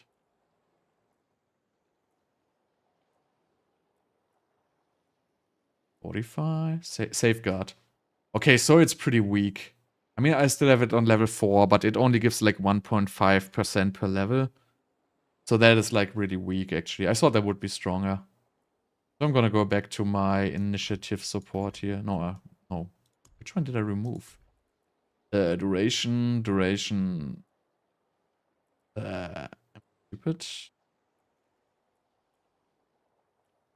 Safeguard, right? No. Duration, cooldown reduction. Cooldown reduction I removed. So, where is that? Tactical support, right? Alright. Restored it. Did I click it? No.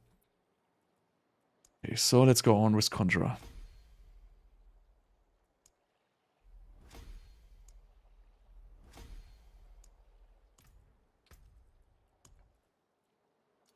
And I'm already full again. I don't remember this dungeon.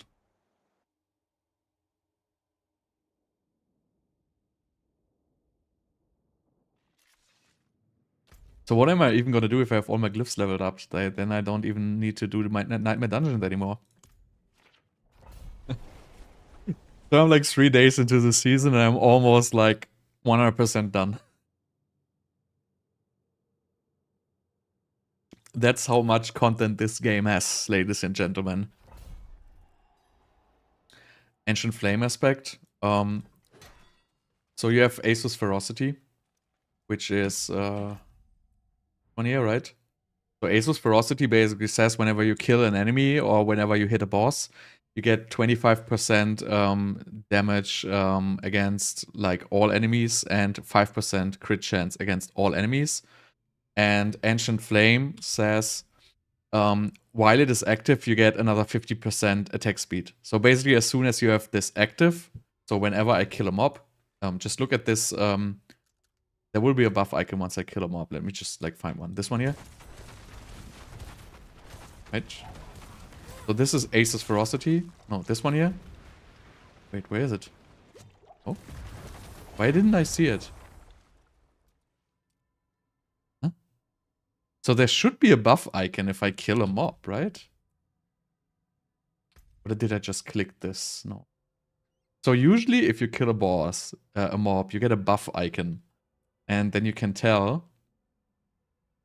Where is it? Pyromancy skill cost reduced. Where does it even come from? Ah, that's standing still. So, I don't know why the icon didn't show up. It's like weird. Usually there would be an icon. I mean, you can see it because like your hands are like in flames if it's active. Doesn't it work anymore? Did it just get disabled? Am I stupid? No, there it is. And I died. So basically, anyway, so it is active automatically. So it doesn't have to do anything with the bonus. So as soon as you kill like a mob, or hit a boss, you're gonna get the Asus Ferocity buff. And I have no clue why it wasn't there. Like, it's still not there. I have, like, this one. It was active. So anyway, you get a buff, which increases your critical strike chance and your critical strike damage. And as long as you have this buff active, you also get 50% attack speed. And that's the aspect of Ancient Flame.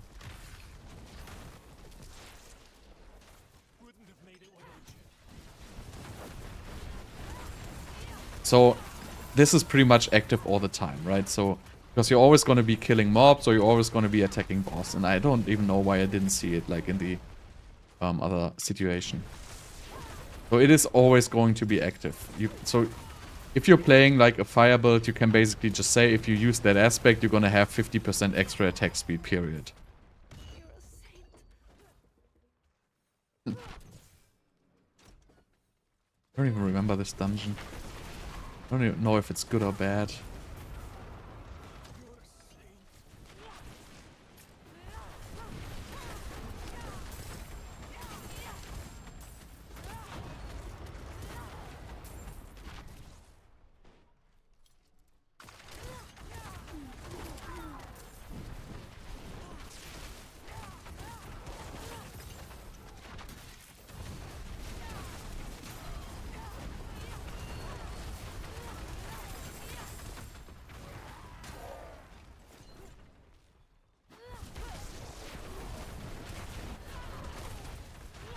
I'm just thinking about which glyphs I need for the next build. I need the Conjurer. I have charged. I think I have all but Conjurer at this point. I have to check again, but I already also have the aspect, like the new aspect, which gives you 80% basic skill damage. So I really want to, like, I'm interested if that build's gonna work. I need to farm Raiment though. I guess I need Raiment for this build. I don't even know if I need it, but I might need it. Blood.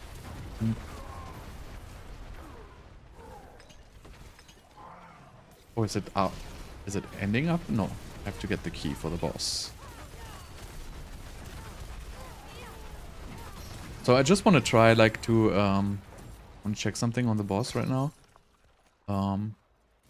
Wait, whoa. This is gonna be my death, right?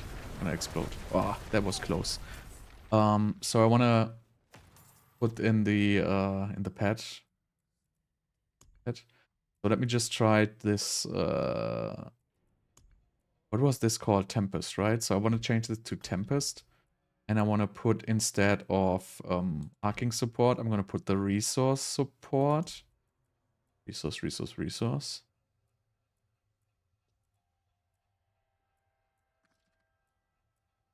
Support. Now let's see if I have infinite mana on the boss with this. Because my assumption is... Oh, there's not even the boss yet. Okay, anyway, like the pet doesn't even matter, I guess. But I hope the boss is like on the next room. Hopefully. I don't even know what my pet is doing right now. It's like shooting in the air and... No clue if this is like better or worse than what it had before, honestly. Probably just gonna leave it like this and see if it like makes any difference.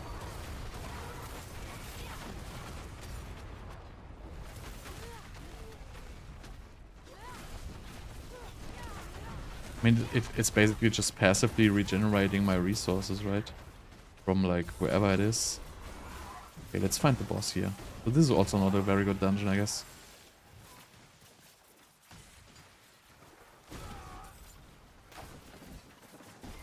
Where is the boss? So I don't want to kill it with this lightning stingy. I'm just gonna wait.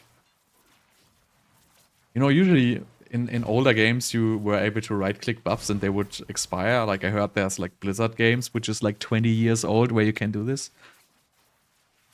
But you know, you don't have a mouse on a console, right? So why would they make that thing? Oh, now I get 3. So anyway, so my assumption is I'm gonna have infinite mana now. Well, the pet isn't even attacking. Like, it's moving half of the time. Just look closely at the pet. Like, sometimes it's attacking, But then it keeps moving. Why does it move? Why does it, like, walk behind me and move? Like, so confusing. Anyway, I don't even know if it fixed my mana or not. I have to test with, like, a single boss, basically. Oh, with sigils again. Can I just drink this? No, I don't want to drink this. At this point, I might just throw it away. Who cares? So I gotta salvage some sigils again.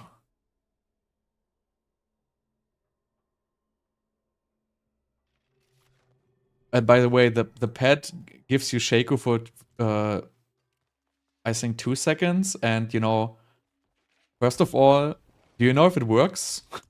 Second of all, again, the pet doesn't give it to you unless you're in a boss fight, because the pet is not going to be on your screen. And third of all, you have to farm this for a week, so you really want to do this?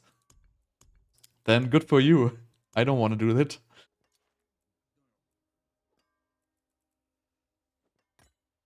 I really don't want to farm, like, items in this season which take forever to farm. Like, I have absolutely no intent of doing this. I was told I should run this one here.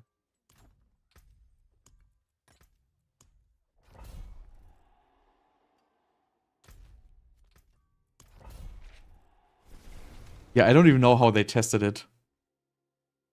Like, I don't think Diablo 4 devs can run a nightmare dungeon. I think they just, like, you know, spawn it in a room and see if it works.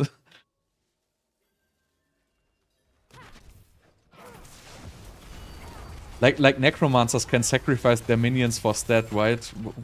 Why wouldn't we, like, allow us to sacrifice our pet for stats, basically? That would be smart.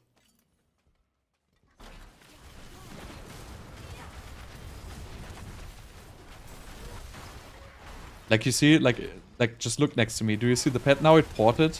Like, sometimes it teleports to me, but I think it's the ability I gave it. Like, besides that, you see the pet right now? It's gone, right? You see it? No, there it is. It ports to me. But really, I only think it ports because I gave it the ability to port to me with the buff, with the initiative support. I think without that, it wouldn't even port. I think without that, it would just continue fighting off screen, and at some day it would eventually, like, you know, move its little pet ass over to me. But, you know, the AI of this pet is just, like, so terrible. Can't even express how bad it is.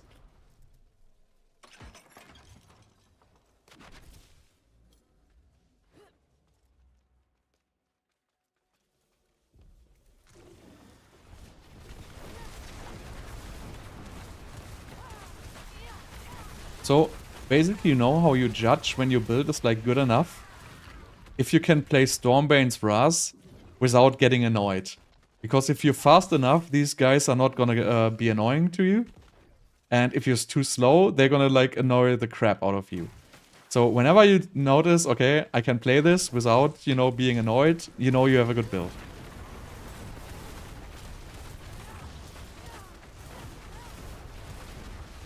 Because, you know, they always start at a position, and then you see they move towards you. But they are stationary for, like, the very beginning. So they start moving after, like, 5 to 10 seconds or something like that. So if you can clear your screen before it, like, starts moving towards you, you know, it doesn't even matter. Like, now it already annoys me because, you know, I have to move back and forth. But, you know, now it's gonna go away.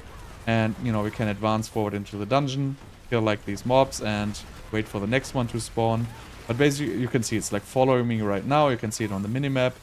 And I can go faster than this Stormbane's Wrath, basically. Right? I could just, like, advance forward if there would be something. But I have to go back here to kill this guy. So, which is kind of cool, because, you know, if you're, like, too slow, this is, like, the most annoying dungeon affix ever. Did it already drop its stuff? Yeah. And if you're fast, like, it's gonna be alright. Wait, what was that? I don't even know.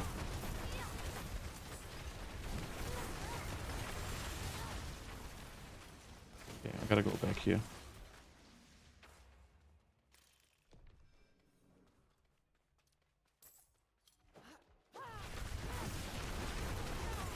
Yeah, you have to remove the, what is it called, mockery support from your pet, so it's not pulling it. So really, if you don't have that mockery support, it's usually fine.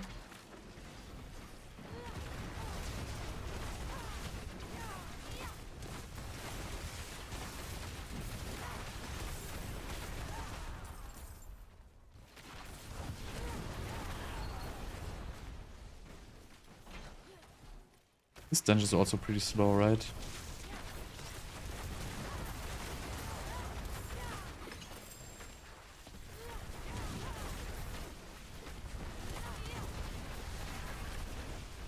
It's like so many of them.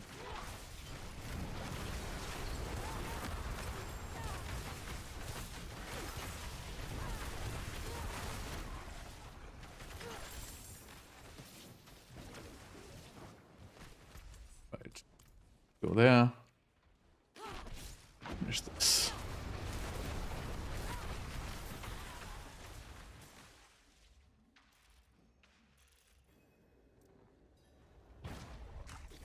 So let's see if I have infinite mana now from my pet. See, I guess it works. No, it doesn't work, of course. I would have to give it probably like the faster attack support as well. But I think it already helps a little bit.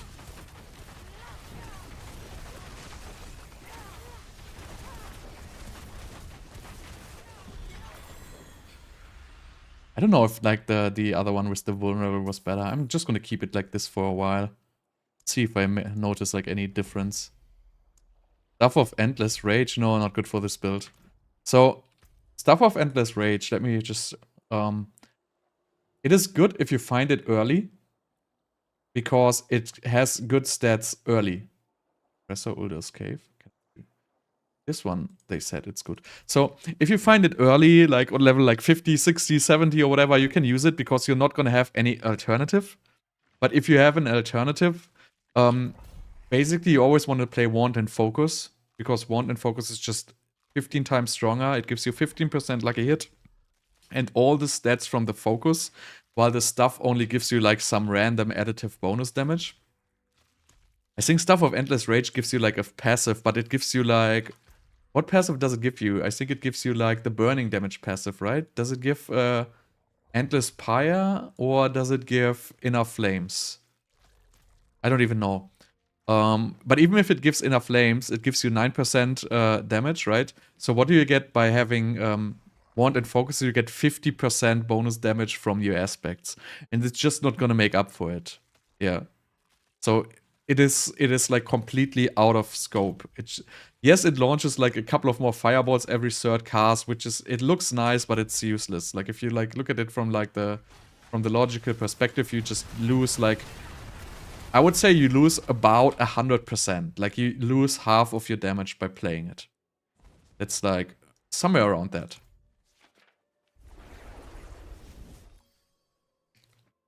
And that's for all the unique weapons. Basically, all the unique 200 weapons is the same story. You lose like a tremendous amount of damage, and even the unique one-handed weapons, you lose like such a high amount of damage. Oculus, you know, you can play it if you have like fun doing like crazy teleporting, but it is a very bad item besides that. The teleport cooldown of Oculus doesn't really matter at all. The evade charges, it gives you like a very special build, but you know, I personally don't like the random teleporting story. I don't need it. I don't have control where I move. It's just gonna slow me down. It just looks good on a video, but that is pretty much what it is. Why doesn't this little spider just want to die? So even there, because you just lose like 30% damage, and it's not gonna make up for it. Even same with like, you know, stuff like Flame Scar or whatever like you use. Like you're always gonna lose the damage from the aspect, and that it's not gonna make up for it. The only exception is like the stuff for charged bolts, which still makes you lose a tremendous amount of damage, but the build is kind of cool, which you can play with it, because the charged bolts pierce and they aim, so they hit like multiple times. So it kind of, you know, it kind of works out, but that's the only like unique weapon I would like consider usable. Unless you're in early game. In early game everything is good. Like additive damage bonuses are great in early game.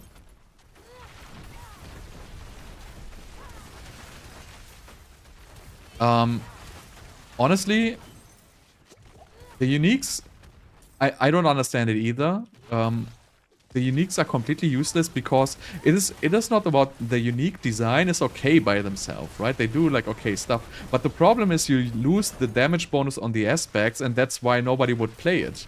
Because an aspect would give you 30% damage, and the unique would just give you like some random stuff, but you lose the 30%. So if they would put the multiplicative damage bonuses on the uniques, then the uniques could be played, right? So, for example, let's take the Staff of Endless Rage as an example, yeah? So, you wouldn't play a Fireball build with that stuff because you lose 100% damage, right? But if you would put the 100% damage back on the stuff, you could use it because it's not actually such a strong unique, but it gives you a cool effect, right? It gives you 3 Fireballs. So, it would be worth playing it. But... and the effect would be cool. And, you know, everybody would probably play it because it is a cool effect that you can, you know, launch 3 fireballs at once. But, so it doesn't make any sense because, you know, you lose 100% of the damage. And for that, every third cast of fireballs, you launch 3 instead of 1. So if you calculate that, you know, it probably, like, comes down to, like, you lose 66% of your damage or something like that. I cannot do the math right now correctly, right? But you're gonna lose a tremendous amount of damage. So if I would say every cast launches 3 fireballs, then it would make sense, right? Because then, yes, you lose, you know, your half of your damage, but you also launch 3 times more fireballs, so it would come down to the same damage in the end. So you get my point, right? So the item is terribly designed because the alternatives are just better. And if you would just tweak the item in a way where, like, the alternatives would be better anymore, you could play it. And I would totally play it. Like, if I would launch 3 fireballs right now, I would be all over it, right? It would be, like, extremely awesome.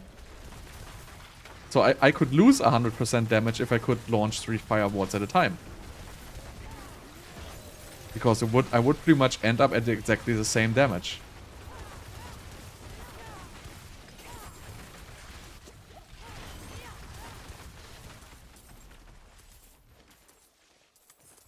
But I don't know, like, for me it's just logical, like, you know, just... The problem is, like, you know, gaming these days is more like about, you know, calculating stuff, optimizing stuff. It's not so much about the, you know, the actual, like, is that even a word? Enjoyability of the game. It's more about, like, calculating and min-maxing. So what people are going to do is they calculate, oh, I'm going to lose 50% of my damage. I'm not even going to use the item at all. So they would even never, like, experience if it's fun to play it or not. So why can't Blizzard do the same?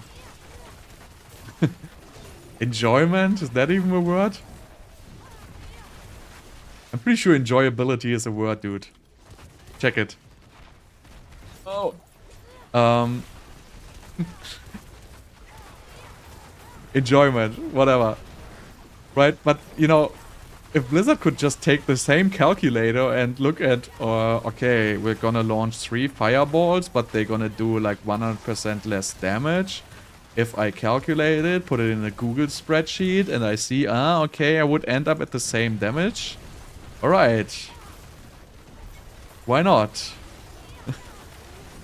But apparently they can't do that. Like, there's like a couple of thousand people working there and nobody can play the game, so... Whatever. Alright, what else do I need? Do I need control? What is about electrocute, by the way? This is like completely useless, right? Yep. Frostbite. That is useless. This is useless. This is useless. Useless.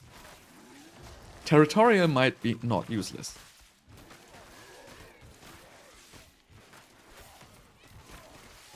This is also useless, so let me get territorial up.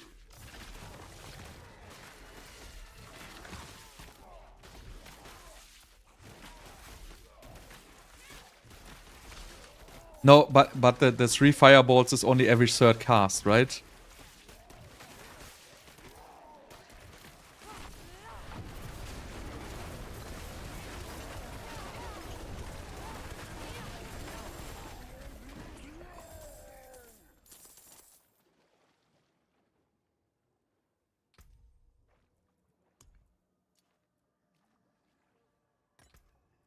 Oh no, it was lightning storm.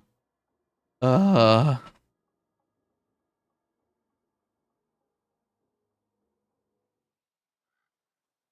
So, and also they don't do 1.4 damage because you gotta subtract the other damage.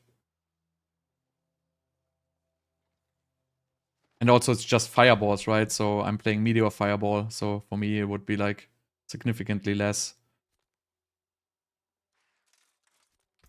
But I think it only launches 3 fireballs every third cast. That, at least I remember it like this. I would have to check, I have it in my chest. And yeah, and also you cannot hit all of them because they arc like pretty like extreme.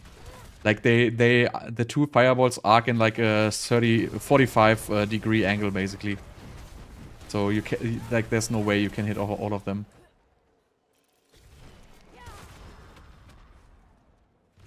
Okay, so I cannot use. I have to use it. I gotta deal with this lightning caller. It is what it is. Oh, already. I could just like scrap this dungeon anyway. Like I don't want to play this. Who cares? Like we're not. It's like not a big deal wasting sigils at this point, right?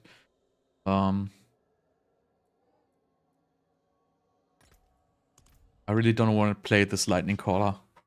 It's not fun at all.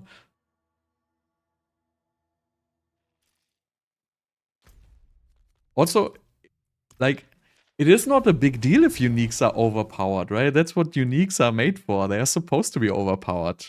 Like, that's why it's a unique. Like, what's the point of making a unique if it's weaker than a regular item?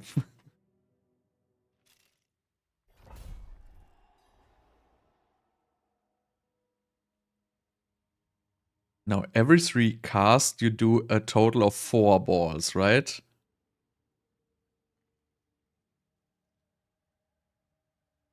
So, technically, if you would say, you would do double the amount of balls, correct?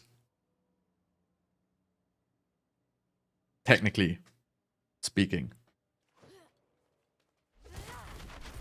So, assuming you would hit every single fireball,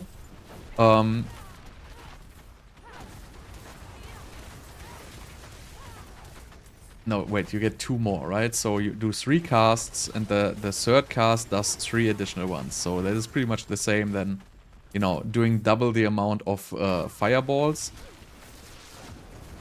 So I guess technically, if you would hit all these 3 balls, you wouldn't do less damage. The problem is, the first 2 fireballs are already killing like most of the mobs, and the other 3 then probably don't even hit anything. They hit the air. So really, and also like just think about like from playing, like, you know, we have all played games like Path of Exiles, like Path of Exile, and you know you have like, you know, multiple projectiles. So you're like just supposed to like, you know. If I would play this, I want to have like this on every cast because I don't want to have the randomness. I don't want to like be like praying for the next cast to be 3 fireballs because it would like kind of you know, fit my strategy right now. I want to have it on every cast, and that wouldn't be a huge issue because they arc like very far. So it's not like creating anything like overpowered like boss fight technically. But yeah, in general, like also the problem is also the stats like on the stuff are like just way too weak because you lose out like on wanted focus, and it's just like a huge loss because the stats are like just so valuable. Like cooldown reduction is so valuable, lucky hit is so valuable, critical strike chance, like all these stats are like super valuable. And you have to take that into account as well when making like a decision like that.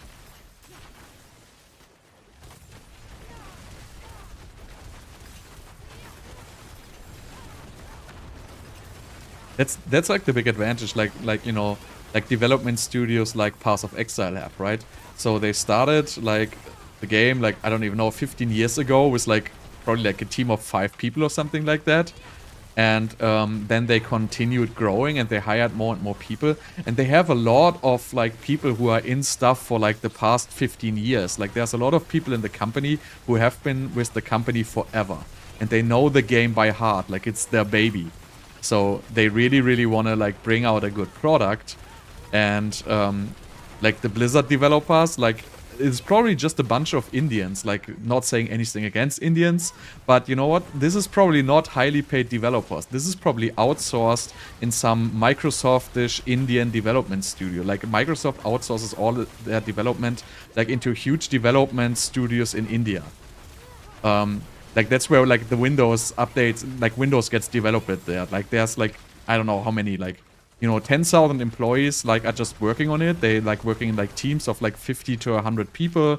You know, they have like leads and everything. And then there's just, you know, some executive stuff, which is like from the United States and from other countries, which are basically like then, you know, paying some like very high paid developers to like glue all the stuff together.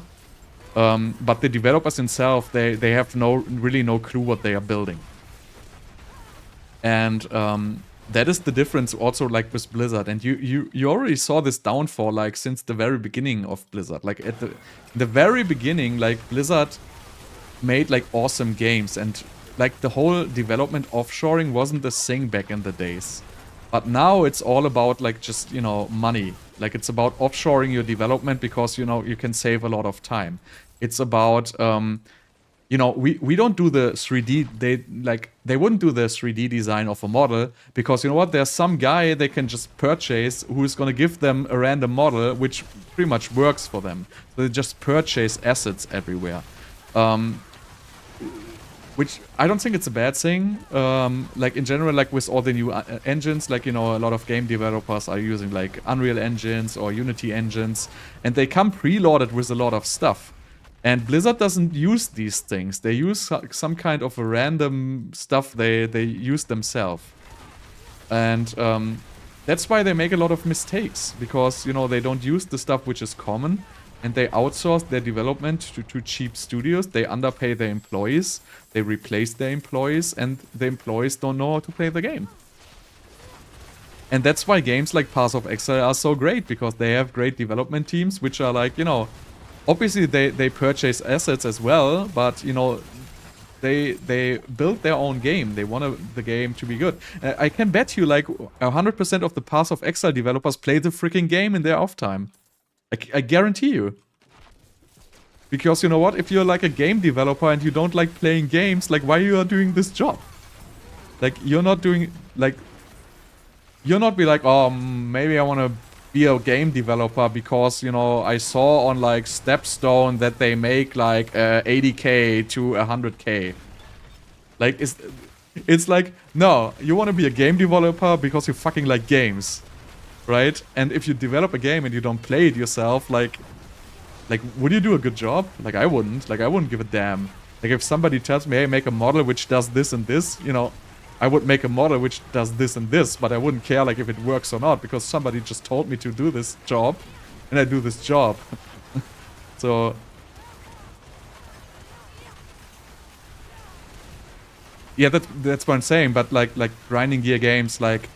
I mean, I don't know the exact numbers, but, you know, my assumption is, like... It's also like an Australian company, like they have, like... It's a little bit different there in Australia, like they all have, like, very, very, good relationships to their employers, like they do like this whole family kind of story, while in the United States, like they stopped doing that pretty much a long time ago, unless you're like in the very, very high salary sector.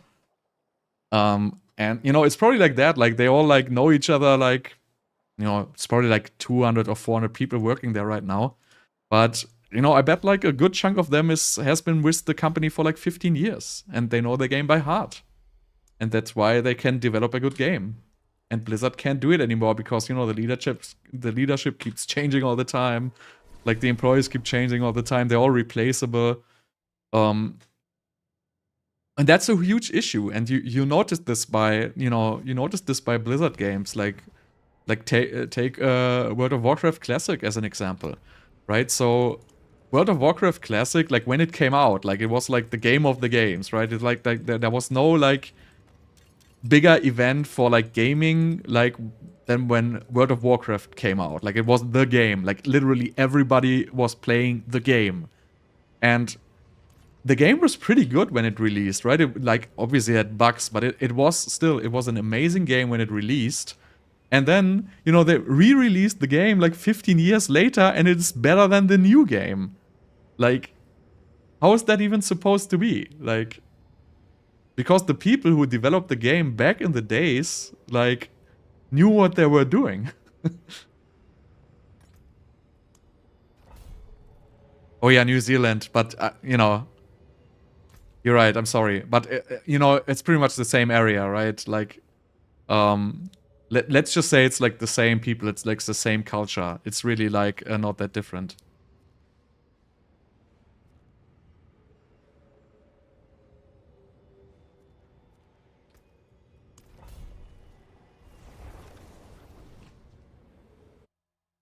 How do you think about Australian?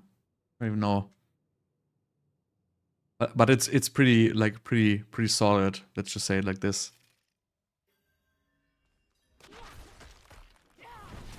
But I mean, you have to say it's also like a different audience, right? Like the audience for this for Diablo is not like hardcore gamers anymore. Like you can see it. Like you can see it because the UI is made for consoles. And you know, hardcore gamers don't really play on console. I mean, you know, it's a good twist if you can do it. Like, you know, I get the whole like couch gaming story, and I don't think there's anything bad about it. But the UI now is console first, and that's like kind of an issue, because you know the example, I cannot click away a buff. You know, the UI is like made for controllers and not for like keyboard and mouse anymore, and that gives you like a lot of disadvantages if you are using keyboard and mouse. And that is also like a big disadvantage, I feel like. I mean, I kind of understand it. Like, they want to have, obviously, like, there's Microsoft, they have Xbox.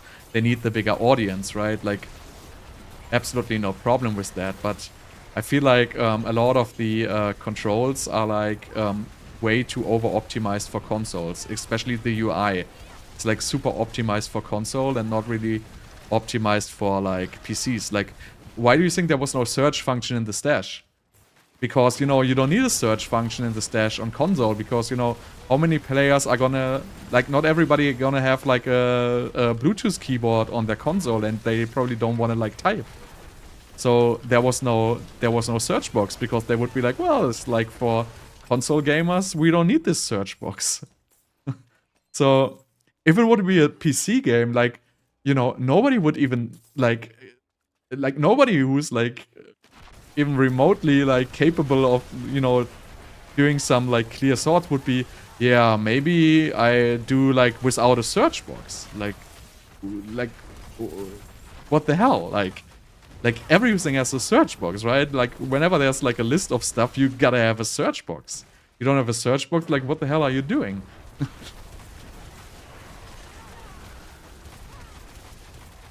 Yeah, they fixed that though, right? Like, it was like this before, but I think they fixed the console trading thing.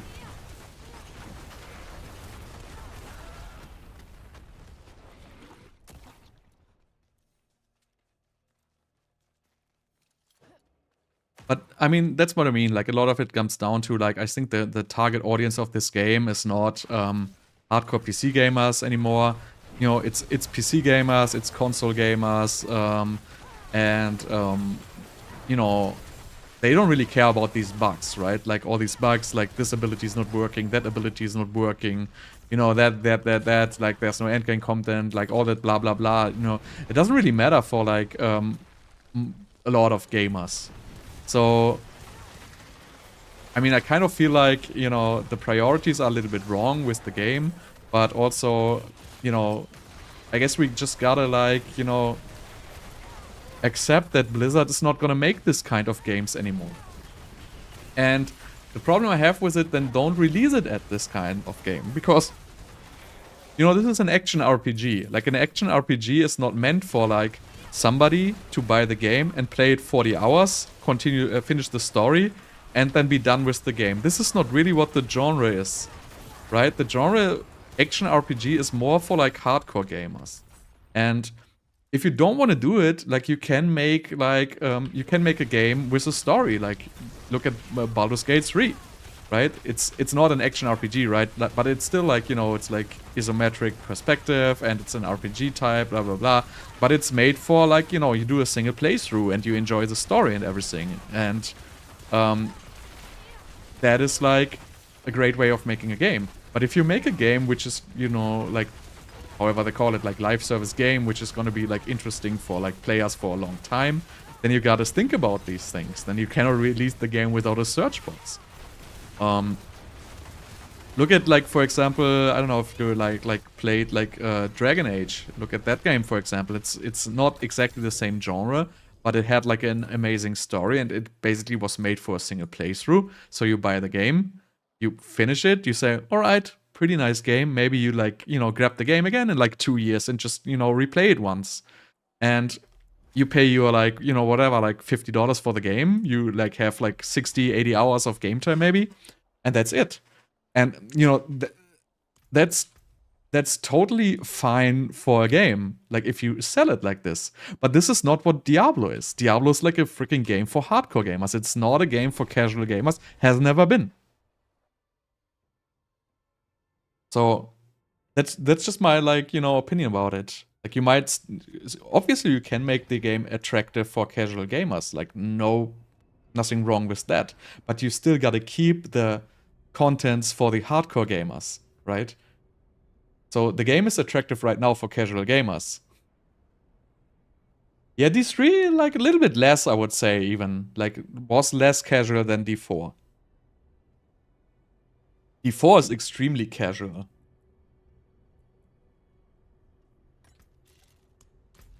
Do we have to do quest? 14 minutes. Let's do quest real quick.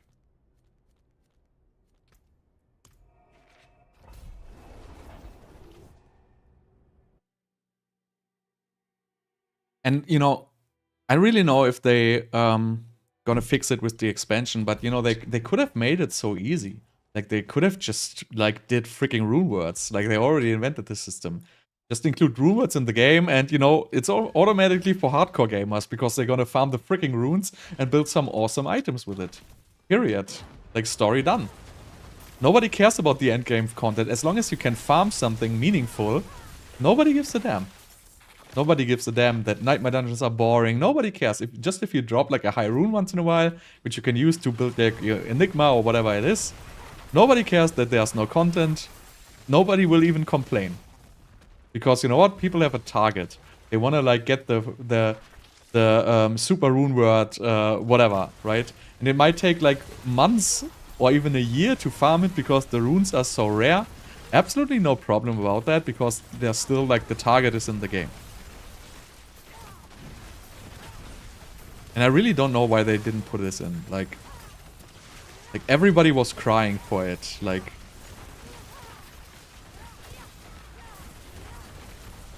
and, you know, they got one chance basically to fix the game with the expansion. One chance, which is end of this year. So either they're gonna fix it, or that's gonna be it. Like, there's way too many other games which you can play.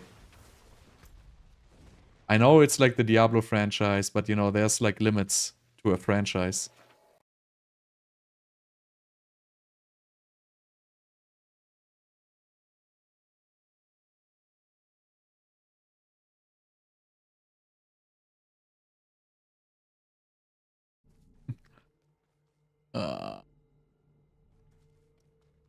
Well, you really think the mechanic of build making in D4 is not so casual? I actually feel it's like pretty casual.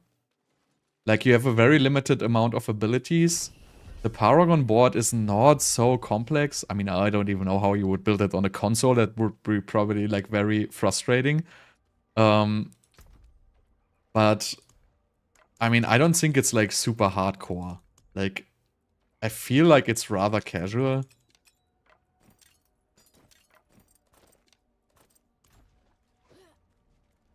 Like, obviously, I'm comparing, like, I cannot compare to Path of Exile build making, obviously, because, like, that's exactly the opposite of anything you could call casual. But I don't find it so... Like, it has been the same in all Diablo games, right? Build making in Diablo 2 was, like, easier than in D4. Like you just had one skill tree and you had stat points. D3, I don't even remember how build making D3 was.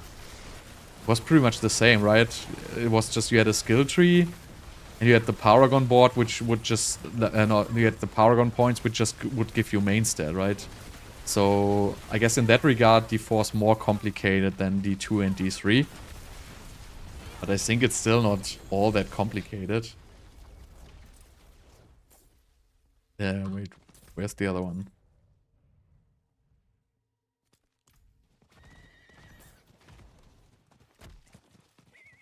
But I mean, other games were not very much complicated, like Lost Ark. I played Lost Ark, that wasn't very complicated build-wise. But it definitely had a little bit more depths, like build depths in it, actually. Because you had a lot of skills and you only had like a limited amount of points. I didn't even remember how it worked. Path of Exile obviously is like most complex skill building ever, but you know, there's really great guides. Like, even if you have no clue what you're doing, like I hadn't played Path of Exile in like 5 years, and I like got back to it and was like pretty easy. I watched a couple of good build guides. I just picked a build, I played, and I was blasting, and I had like, you know, I had a great time. So it was really no issue for me at all. Yes, it's super complex, like all the game mechanic. It takes like a while to get into it and explain it. But wasn't super complicated. In Lost Ark, I guess it was cool. Like I liked the gear. Like the gear sets were well, yes, you would pretty much always use the same, but you know, I know the upgrading mechanic was kind of made like tailored towards you have to buy it with real money. But the build system was pretty nice, right? You had like the skills, and you could like only have a couple of level 5 skills, and then the other ones would be like lower level, and there was like a couple of, I don't, what were they called, like runes. You could like, you know, put like runes into the skills, which had like different rarities. So I mean, it was like kind of deep. I feel like it was a good system. I didn't think it was a bad system at all. The game was also cool. Like I liked the raids. Like the raids in Lost Ark were like not so hard that they were unplayable, but they also were not stupidly easy. Like I felt like the balance there, like the difficulty balancing in the raids of Lost Ark was pretty nice, actually. What I missed in the game was like regular farming, like because nothing would drop. Like the game basically had no drops. Like we would just farm materials, do like dailies and weeklies, but there was no real like random drops in the game. Unless like some, you know, it was like some random epic like crafting materials, but it didn't really had any real drops. Who Elon Musk? Yeah, I mean, you know, my honest opinion, like obviously Elon Musk was played by Microsoft to play this game. This is my opinion. It was kind of an effort to like get a little bit more how do you say, I don't know the word now. Like basically, I think it was a promotional thing, and I think he got paid, or maybe like it's some kind of a weird side deal they did like in the golf club or something like that, you know, who knows. That's just my thinking. I mean, obviously I can't prove it, but you know, this is just, you know, what I would do if I were Microsoft. I would just, you know, do stuff like this. But you know, like that's what I'm saying. Like you gotta admit, like Elon Musk would be considered a casual, right? Like you know, maybe he leveled his character to level 100 himself, but probably somebody else did it for him.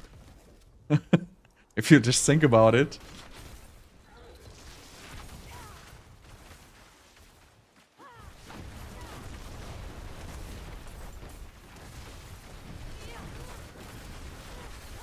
Imagine Elon Musk would play Path of Exile.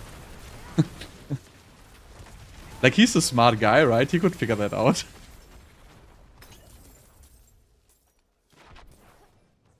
But yeah, I mean, it's just my assumption that that was a marketing thing, honestly.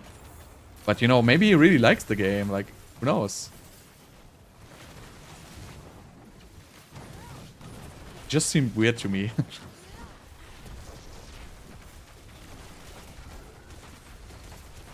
Yeah, but he didn't even play the Tesla build, right?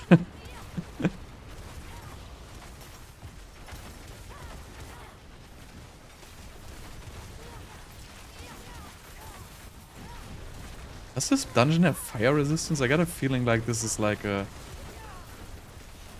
fire resistance. Oh no, they're fortified. Okay. Takes forever if they're fortified. Wait, what? I knew it. It has fire resist.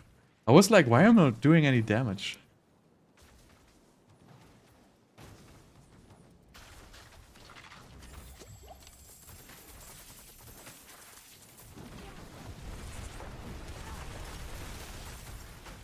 But you know, but I might want to try Last Epoch. I haven't even played the beta, or was it alpha, early access, however you want to call it, all the same stuff.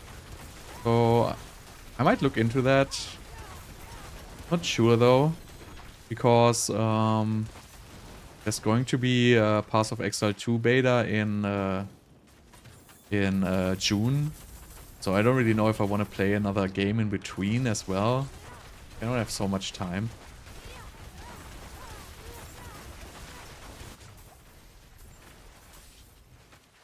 But Last Epoch looking cool, right? So might be worth trying. There's a crafting system. Also, there's like there should be like a new Dragon Age like coming out. I don't know when though, but sometime this year. I definitely want to play that. I really enjoyed like the other parts of that game. It had like such an amazing story. Like I really liked it.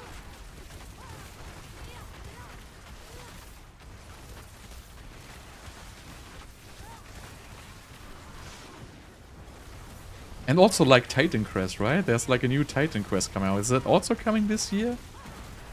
Like Titan Quest also, the game was awesome. I like that.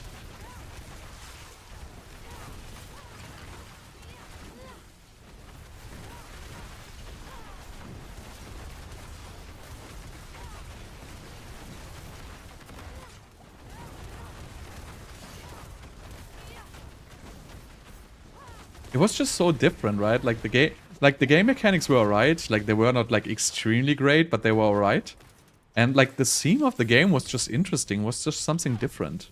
Like that's what I enjoyed about it.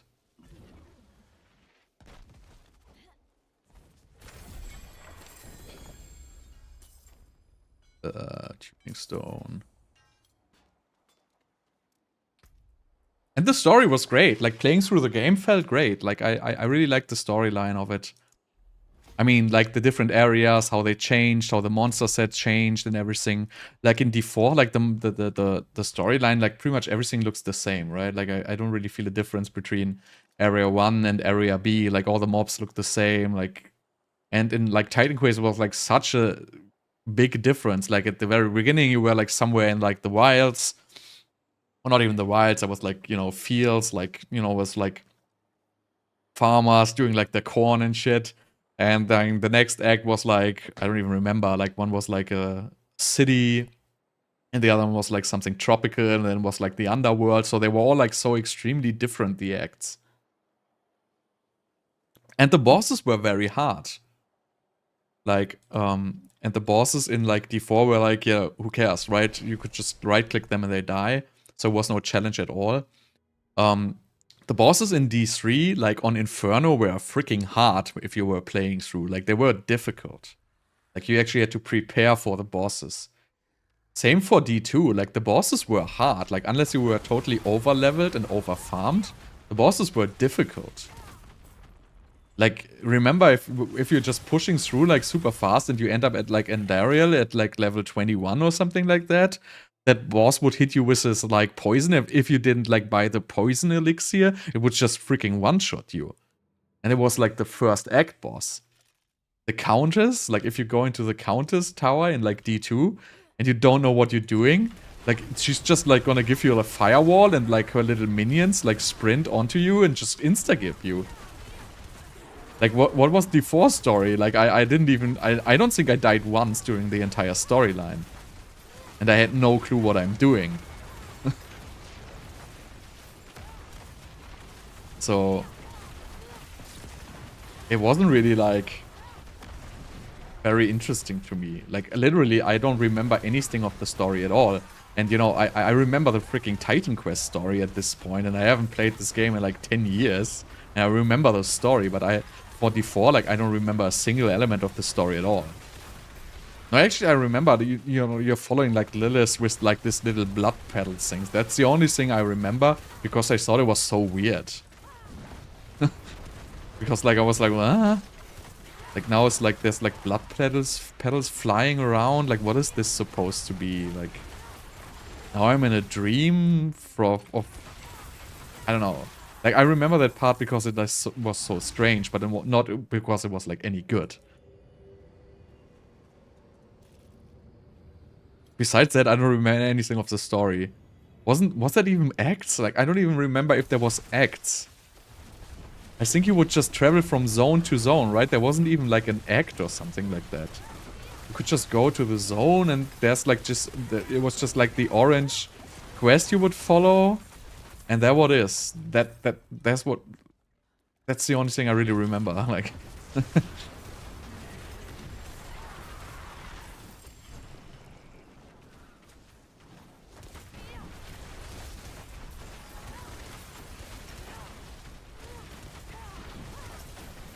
Well, when did I stop? So I played World of Warcraft, I played Classic, I played Burning Crusade, I played Brass.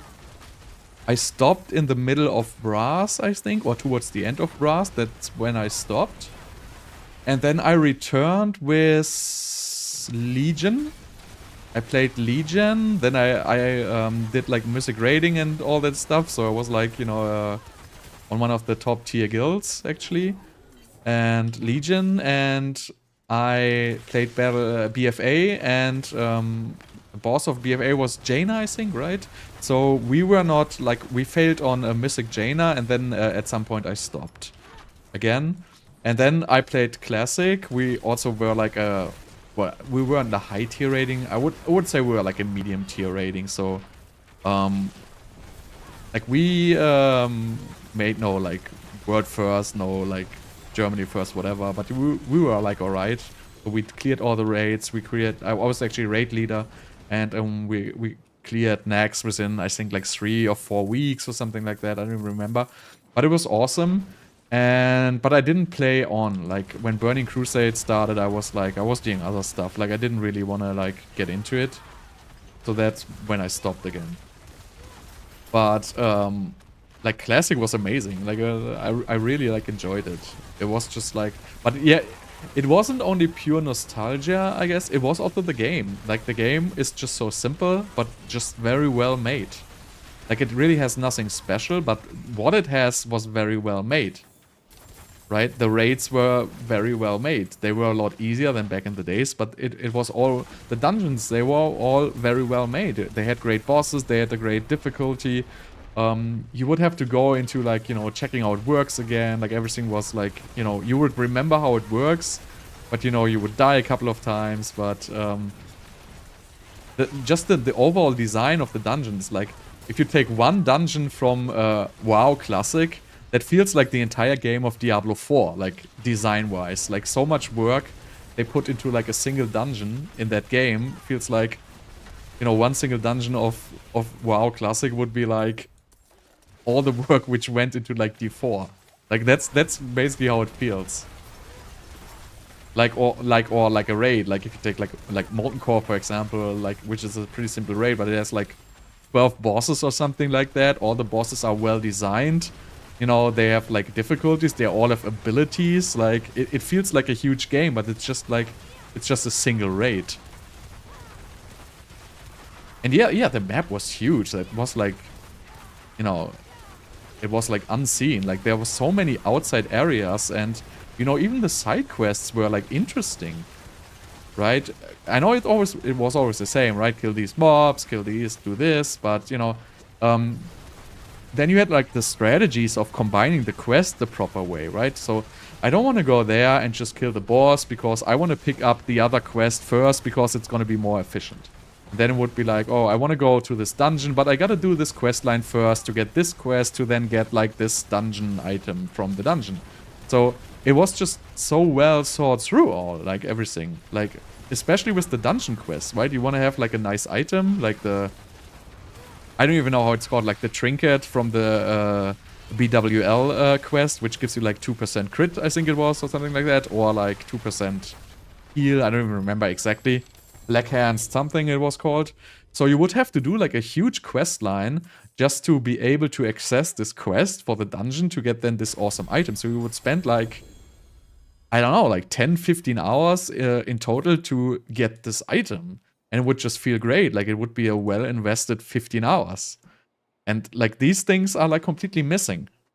And that was like, in my opinion, what was making like World of Warcraft so great. Like these long extended quest lines, which is something I would really enjoy.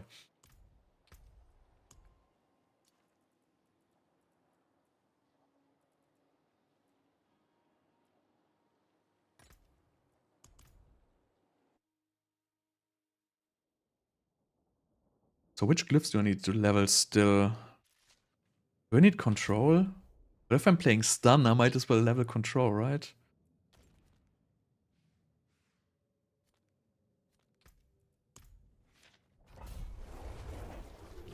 Yeah, the Nixia questline was like nuts.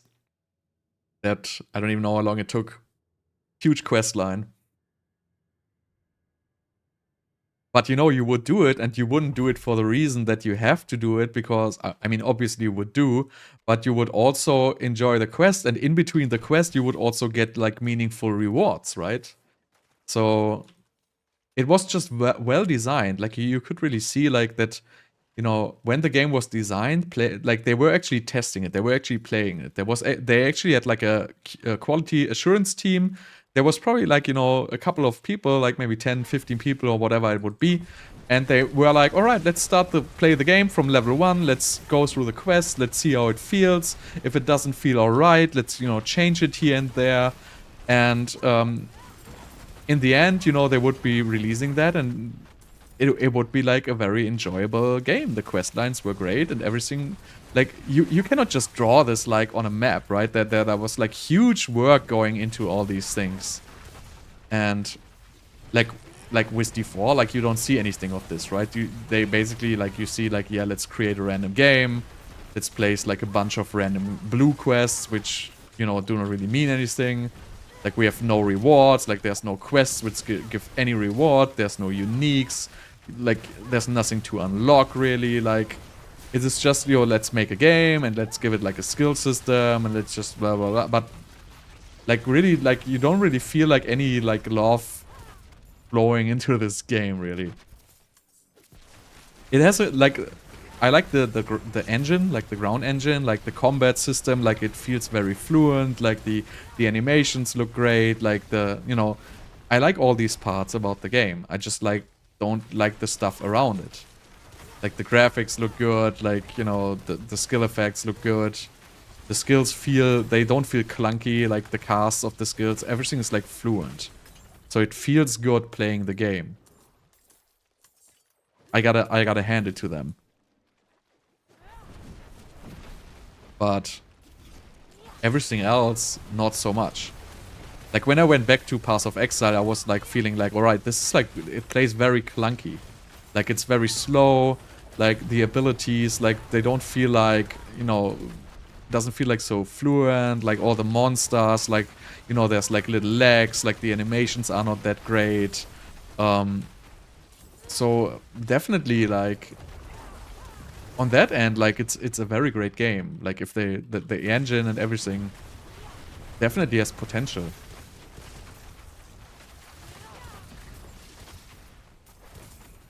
The problem is they don't have Nova. Like, I can't believe how they cannot have Nova. Like, Lightning Nova was like such a cool skill in like D2. I really would like to have it. Like, lightning is like... It feels like lightning, like... I don't know. Maybe they were like, damn, we still have to make lightning. Whatever, let's just make 5 times, like, the same skill and just call them different. The one will chain, the other one will orbit around you, the other one will fly. Let's just make a random basic skill, which is pretty much just a single target skill, which does nothing. You know, let's just build this. Let's just create some useless passive. Oh yeah, let's just create some passive that lightning skills can stun, and let's just create another passive that stunning makes damage. Let's not look if, you know, the damage numbers actually make sense. Let's just put it out here.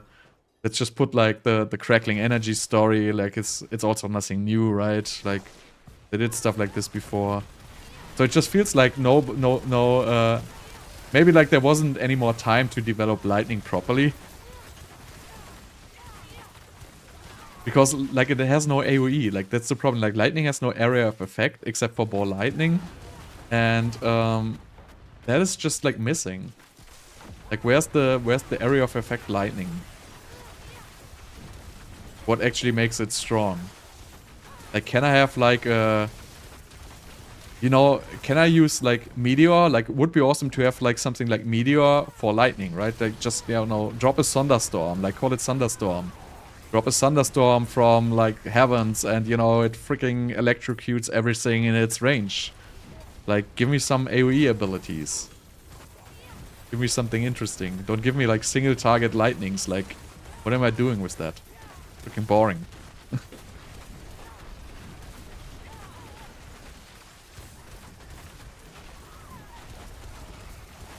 The other builds feel great. Like, fire plays great. Like, feels good. Cold feels good, except for Frozen Orb. I can't believe they messed up Frozen Orb. Like, Frozen Orb was, like, the skill. Like, I don't know how they could destroy it. Like, it's completely destroyed, and it's making me sad. But the other skills feel great. Like, Blizzard feels great. Well, is there another cold skill, actually? I guess no. Oh, that was the Blood Blister. Wait, is there another cold skill? No, right? There's Blizzard and there's Frozen Orb. Am I missing something?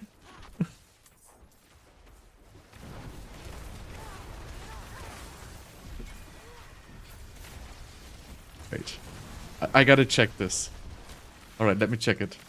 Alright, there's Oh, there's Ice Shards. I forgot Ice Shards. Ice Shards is actually kind of cool.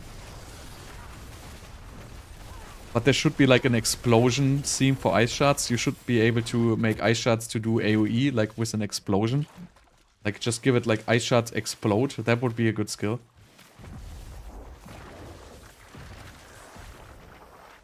But see, like, how did I forget about Ice Shards? Because they are, like, so boring. I played them in the very beginning. They did a lot of damage, but it isn't an interesting skill because it's just shooting in a straight line. So I just feel like, you know, if you play RPGs, you don't want to shoot in a straight line. Shooting in a straight line is as boring as it gets. If I want to shoot in a straight line, I play Call of Duty or something like that. But I want to, like, you know, these games are about area of effect. Like, this is what's all about. Nobody wants to build single target damage. It's like freaking boring. Like, there's no reason for building single target damage. We want to do area of effect, and we want to kill a bunch of mobs. So I don't need Ice Shards, which shoot stuff in a straight line. Of course, there's Ice Shards enchantment, but I don't know. That doesn't feel like the right way of doing it.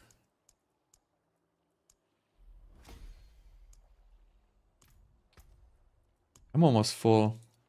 Like, sad. Why don't I have, like, any of the good dungeons?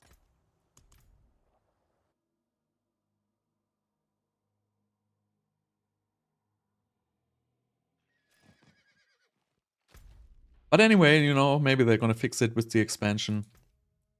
There's no way they're gonna fix it with Season 4, like... But you know, somebody wrote, I don't know, I think it was a video, and Blizzard said, well, we have 2 teams working on the seasons, right? And they said, you know, we have 1 team working on the odd seasons and one team working on the even seasons. And you know what? Maybe, like, the even team is just better. Because, you know, Season 2 was alright. Like, it wasn't awesome, but it was alright. Season 1 was shitty. Season 3 is shitty, so maybe Season 4 is gonna be good.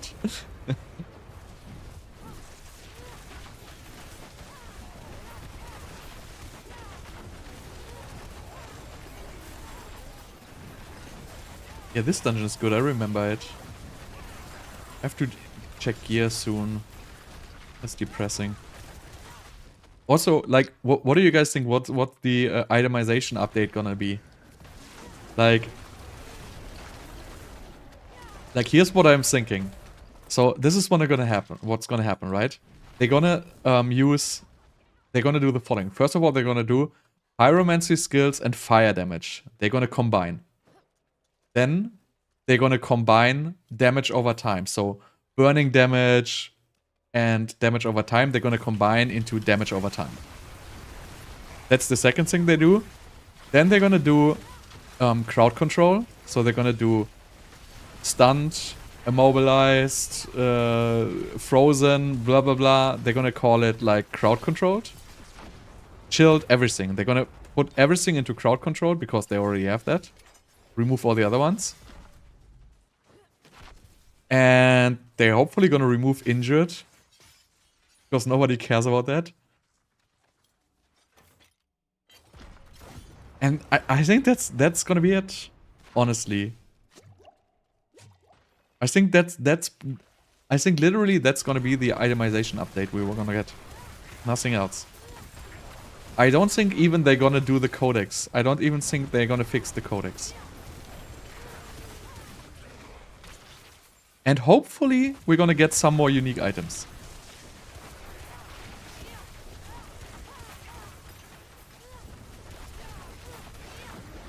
Some good ones. Like this Coronet, this is the first good thing they did since the game came out, right? This is the first awesome item they put into the game. Really, this is the first game-changing item, which really changes something. And that's why I'm enjoying this like a lot.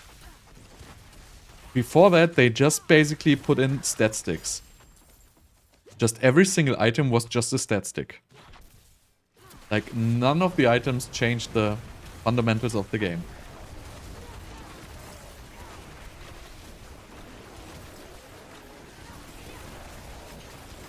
Yeah, Ice Shard enchant with Blizzard and Shatter feels good. Because it's area of effect, right? Blizzard is area of effect, so Blizzard feels good. And then you use the Ice Shard enchant to basically get more out of it. So that's why it like feels good. If you played a regular Ice Shards build, like what was actually making it strong? It wasn't the Ice Shards, right? It was the Ice Shard enchant. You would be like, you would teleport in, drop a Frost Nova, and shotgun everything in front of you. Or you would be like, you know, playing Shared Misery. So you would shoot something with your Ice Shard, wait for stuff to get frozen, and then the Ice Shard's enchantment would kick in and shotgun everything. So what the enjoyable part about the Ice Shards was the Ice Shard's enchantment, which was doing exactly what I was just saying. We don't want to use single target spells. We want to, you know, we want to shoot stuff in an arc. We want to like do area of effect. We don't want to have a single target spell. And that's exactly what Ice Shard's enchantment does. It shotguns everything in front of you. Because that's what's enjoyable. And it's a lot of fun, like, you know, when I played it, like it's, you know, you put out your Frost Nova and you just see like everything in front of you is being blasted by like 100 Ice Shards, then the Ice Shards like ricochet to like all the other mobs, like it feels great playing that. But, you know, why does it have to be an Ice Shards enchant? Why don't make Ice Shards like this in the first place? Why don't just shoot an arc of 5 Ice Shards? Right? Just screw the enchantment. Just give me 5 Ice Shards in the first place. And that is why, that is the great thing about PoE, because PoE has like multiple projectiles, right? So they pretty much, you know, they did a different like approach, right? They say, all right, let's just build a bunch of projectile skills. And let's just give them multiple projectiles. If they want to shoot like 10 of them, just put this gem in and it's gonna work.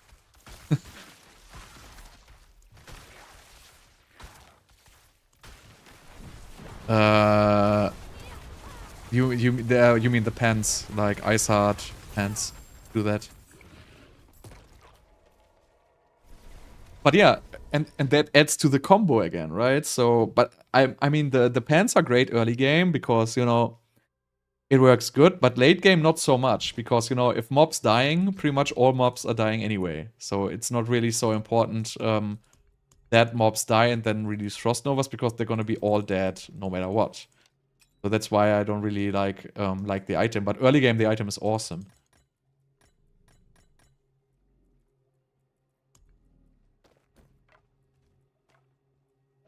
I guess I have to check my gear now. No more room. Oh god, I clicked. Oh, I misclicked. Shit, now something is in here which is not supposed to be in here. This one is not supposed to be in here. This one also not supposed to be in here.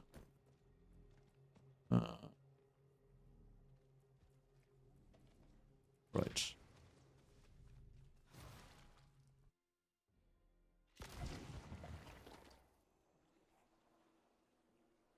Yeah, the 45 from the pet is it works. That's one of the little things it works because well, I don't even know why it works, but it works. Like I'm enjoying that. It gives me it's not that super strong, right? It's just like an 8% DR, so it's a pretty minimal buff, but it's at least it's there and it works.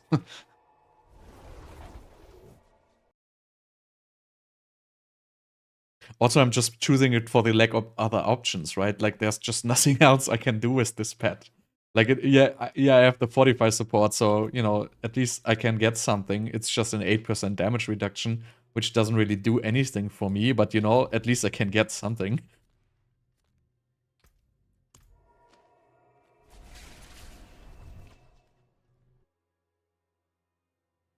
You don't even need to kill the mobs like from the Fortify. It just has to attack. Like it just fortifies you on attack. Doesn't have to kill. Oh, look at this razor plate. Alright, let me just... Alright, so let's just sell all this garbage here. Basic skill attack speed, lucky hit. So this is gonna take a little while. I'm still looking for gear for my other builds.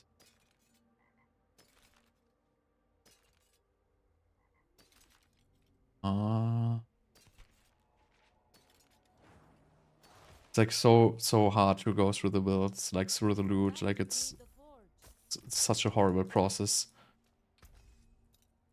If the inventory would be like 10 times as big, or if I could sell directly from the stash, that would also be alright. What I like really hate is that I have to go do like all this back and forth, pick up the items from stash, sort them, go through them.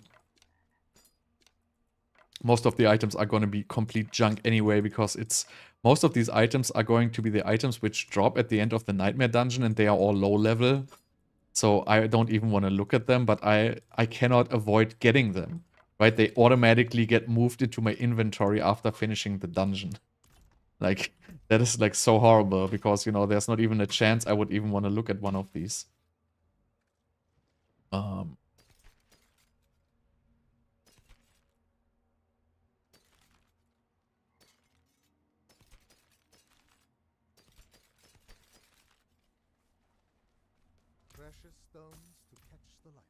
It's really like it's like so terrible.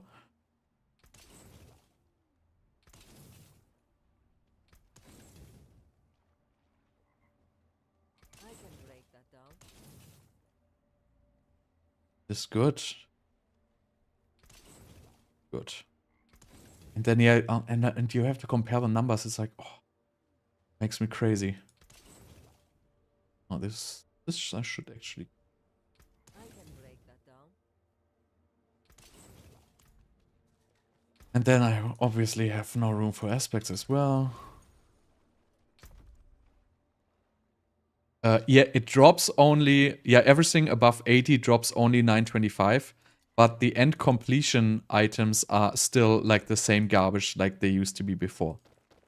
So I don't pick up many items. Most of the items are coming from the completions. I only like pick up like, you know, a couple of items which I need for my build. So I get basically like cluttered with like all the other stuff which I don't even want.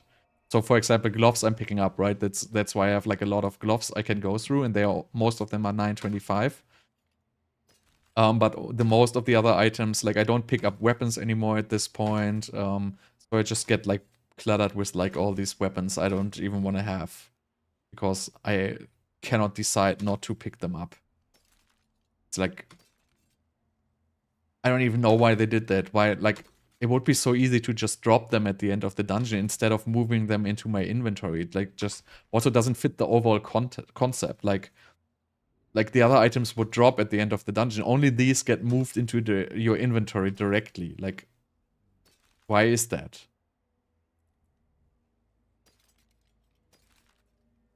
And it would be okay if this would scale with the dungeon rewards, but since they are not, it's just like a completely annoying thing, which like is there for no reason. Would anybody use this? No. I can't really deal with it, because if I wouldn't have all these like these items, right?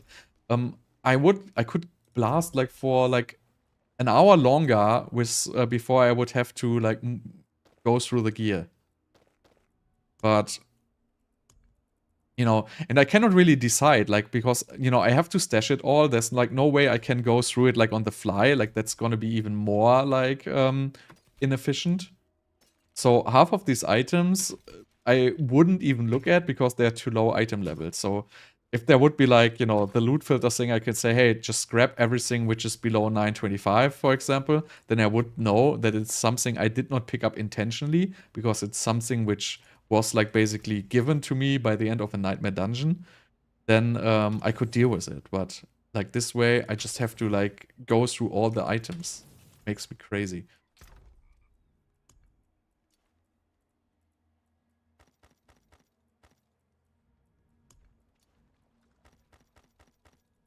And like, again, like no filter.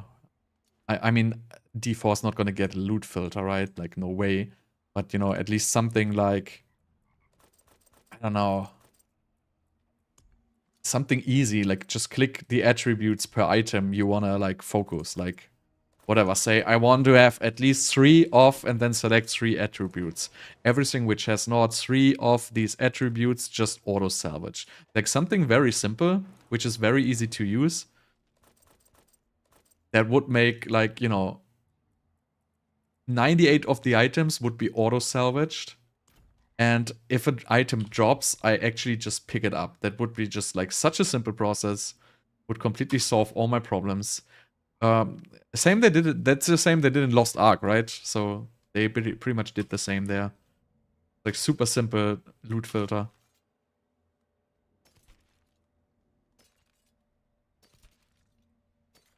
See, I'm already like at 884s, whatever. Wait, this is crit. Lucky hit. This is not too bad, even though it's min lucky hit. I'm gonna keep this for now.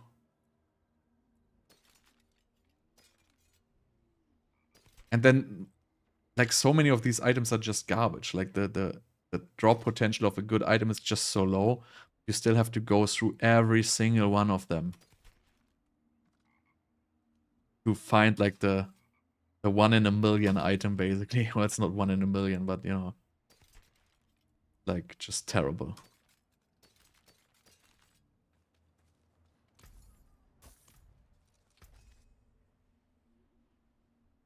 Exploiters aspect. Because, well, so we're gonna have Immobilize from our Immobilize from Meteor, and we're gonna have Immobilize from the Crippling Flames. So Fireball also immobilizes. 9%. I'm gonna keep this one as well. So we basically have a lot of Immobilize on enemies in front of us. So while they are immobilized, they can reach us, and it doesn't really matter how much damage we do to them. As soon as they are not immobilized anymore, they get unstoppable. And then they basically start running towards us. and gonna eat more firewalls. So as soon as they get unstoppable, we get another 40% bonus damage.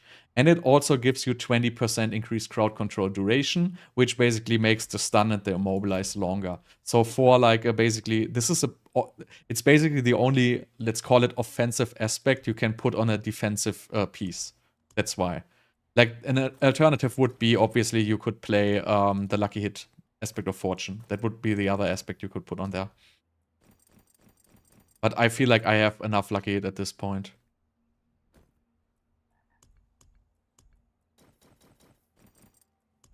So it's definitely optional. Like you could definitely also put lucky hit on there if you want.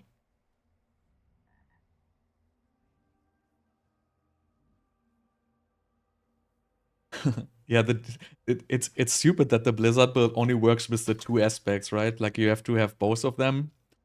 Otherwise it would literally not work. See all these chest pieces? I'm not picking up chest pieces. They are all like garbage item level. Like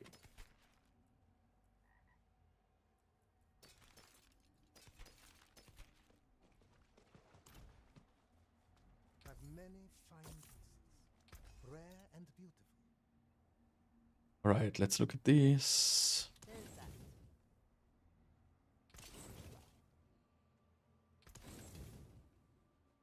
Air damage, total armor.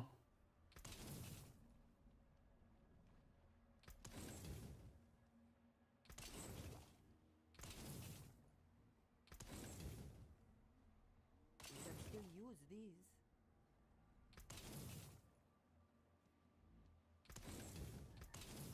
Don't ruin all that work.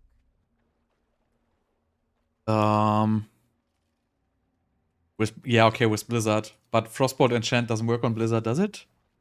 Doesn't it need direct damage?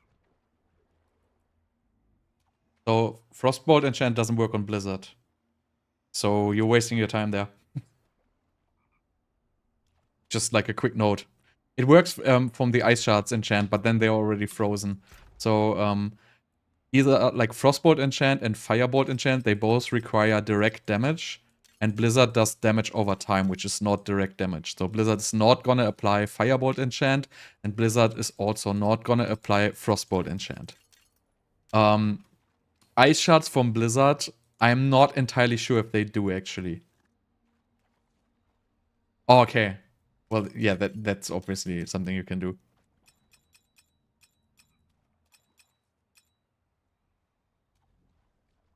No. In this build, we have to use Firebolt enchant, because this is the only way to get burning. Meteor is just too slow to trigger burning.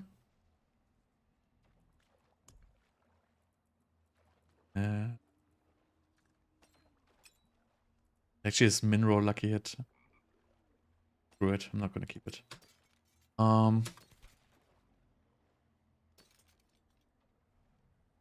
This is...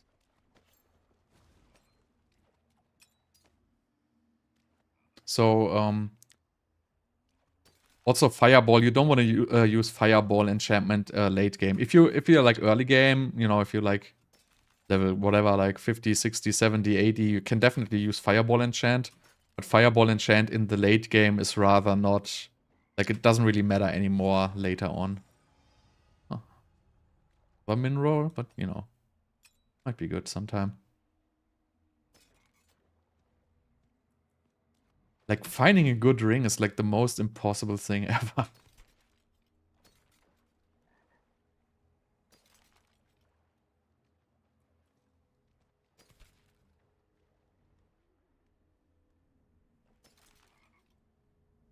Alright. Total armor, conjuration mastery. And this is not too bad if it had 2 conjuration mastery. I'm still gonna keep this. This is exactly the same, but worse. But he might buy this, though. I'm gonna do it. 2 ranks of Devouring Blaze, but nothing else. Grab it.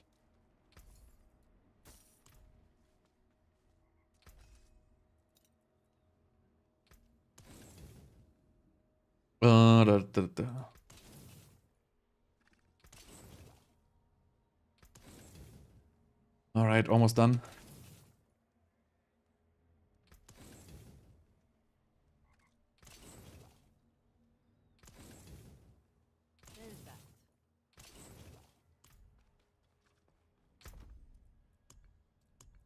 T.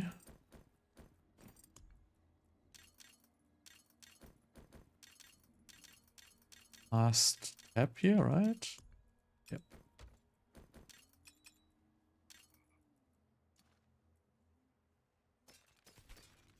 Not even gonna look at boots. Crit, lucky hit, damage to close, also a good one. Keep this. Running out of room here.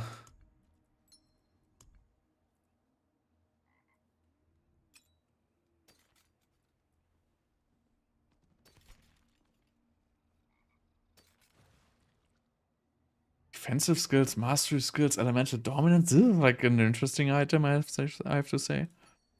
Gonna keep this one as well. Never know.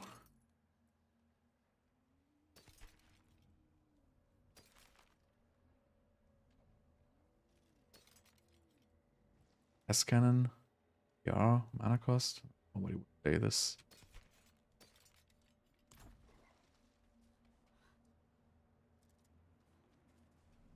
The second one. 925. May the light keep you. Also, you can roll a third stat, right? Or is it already enchanted?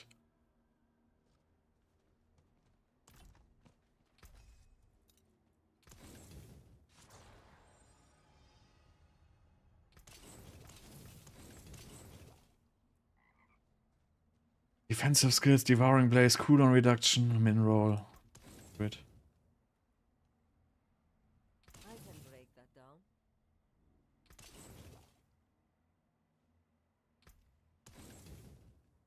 How many conjuration mastery ones?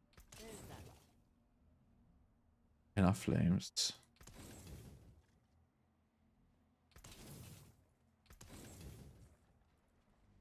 This has a good aspect.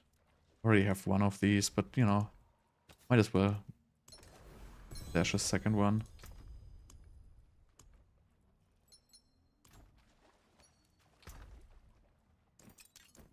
Well, it's probably still better, honestly, but you should be able to find like a replacement pretty fast. It really like depends a little bit on the stats, I guess. I mean, they wouldn't be like super far apart from each other, but usually you would want to take the damage, I guess. But it's really hard to judge. The low level ones here? No.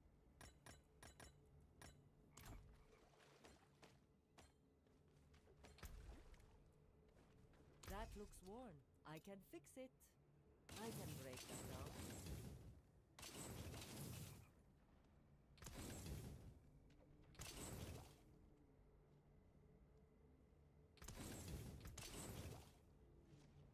It's funny like how you would just like, you know, not even look at disobedience anymore, like the aspect's like completely useless with having juggernauts.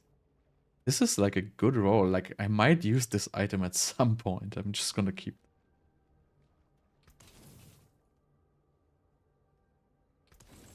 like this aspect, I mean. Like 8,000 shield. Like it's quite a bit actually. If you think about it. Right, that is it. Drop these junk dunks. Gonna salvage them, too far away. Oh, I have so many walls.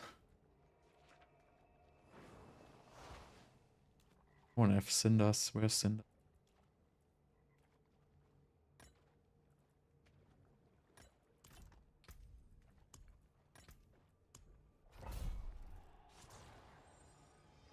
Probably not, honestly.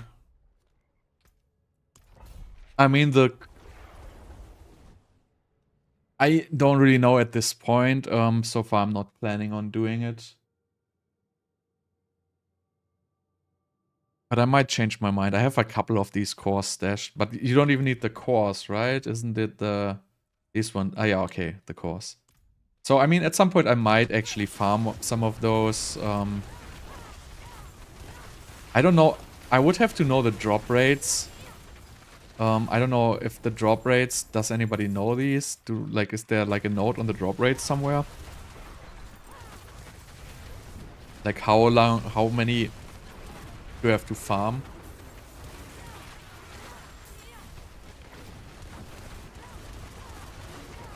I guess I make it kind of dependent if they fix the construct or not.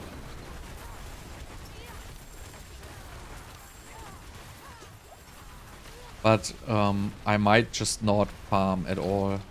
Like it really depends how like the season continues right now. Like I'm not all to like 3%. I mean that would be alright, right? It would be like how long would you like take to farm that thing with 3% drop chance? I haven't seen how long the run takes, but I guess it will, if you have 4 players, the run will probably take like what, like a minute or so? Or 2 minutes maybe?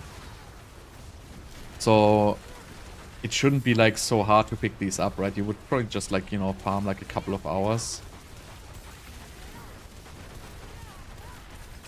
From every chest or from one chest?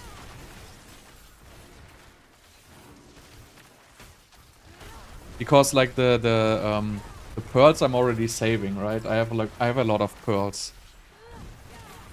So you need you need like 20 pearls, right? Or something like that. Or probably not even. If you like do a group of 4 and like everybody takes like one direction, it's probably gonna be relatively fast. So it's gonna take a while, I guess, until yeah, by the way, 878, like take the 925. So I mean I have like, where's it, the pearls? So I have 119 pearls, so there would be like what do you need, like 8 for a run or so? So there would be like 15 runs already. So I'm good on like the pearls end already.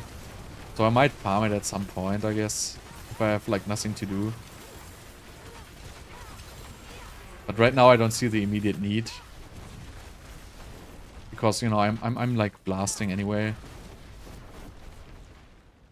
So it would be for the Gauntlet, if at all. So I might do it. But you gotta wait until like all the players are like level 100, right? I wanna like, you know, just imagine like you're doing this in like a group of 4 people and like the one like guy is like completely terrible and he needs like 2 minutes to clean like his corridor. Then I wouldn't be not very amused. Well, guaranteed is nothing, but I mean, yeah, the pearls is like, if you farm the cores, like I think one attempt needs like 7 cores, right? So every core you get 1 or 2 pearls. I don't even know. Do you even get the pearls from the summoning outside still, or did they change it to just drop the cores?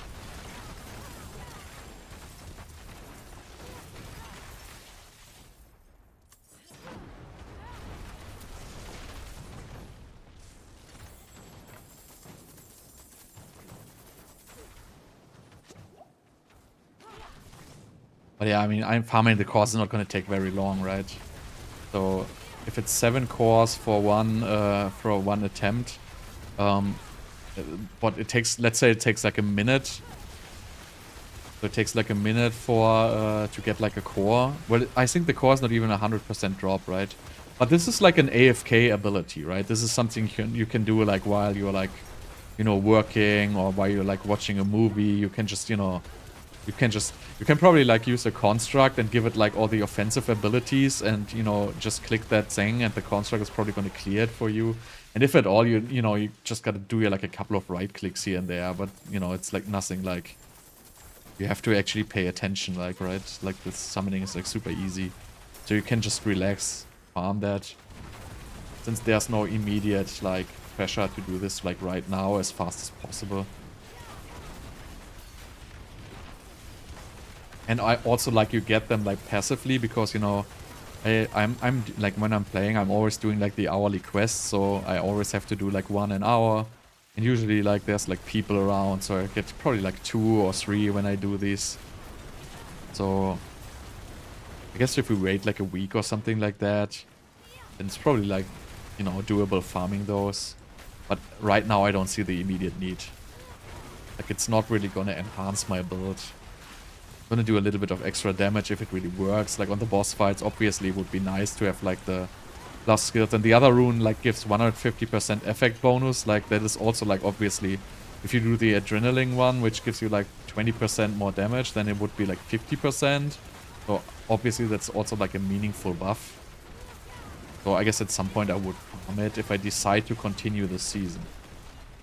If I decide to not continue the season, I would probably not farm it.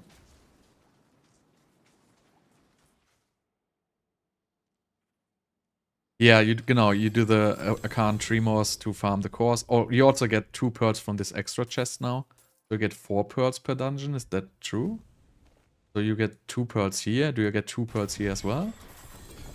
Yeah, okay, so you get 4 pearls per dungeon. So that's pretty easy, right?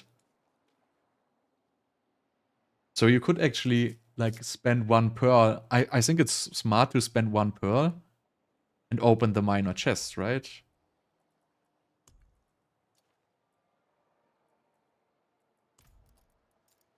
Technically.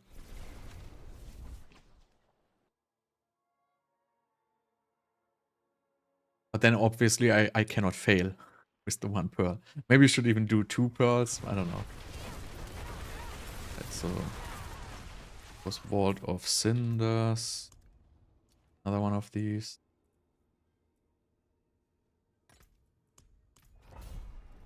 Oh no, I forgot to like level up my glyph. Like I always do this like every like other dungeon. It's like stupid. So if I take 1 pearl, I will probably fail, but let me just take 2. Well, it's still not carefree, right? Like you still have to like dodge the traps a little bit, I guess.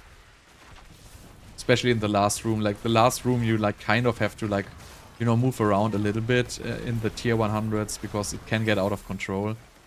So at least you don't want to like completely do it. Like, but since the big chests don't drop any additional pearls, so that's like the issue I have with it.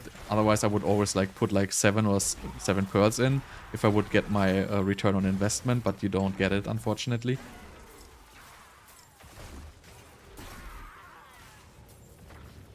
I have like 3 shrines on me right now. So let me just put 2 here. Oh, it gives 10 now? I didn't see this. This is like the new upgrade. You get 10 now.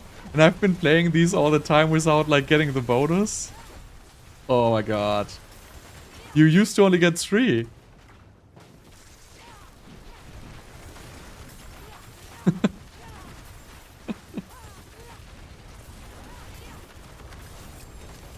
Like these ninja patches like killing me.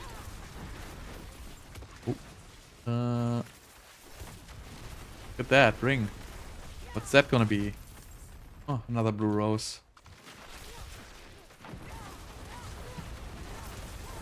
Yeah, it used to be only 3. But you know, what am I really missing out on? Like, I'm missing out on loot. I have to, you know, which is costing me more time to filter through. And I'm missing out on like some of these stones, right? But I don't get it. If you get 10 like for 1 stack, what's the point of the whole story now? Like, how could you possibly burn so many stacks? Like, you get 4 pearls at the end of the dungeon, so that's like 40 if you want to break even. Like, I don't get it.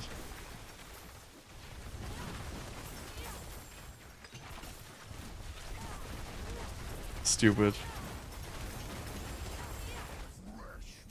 Oh, hello, Butcher. Oh, now I'm gonna make a wipe fest here.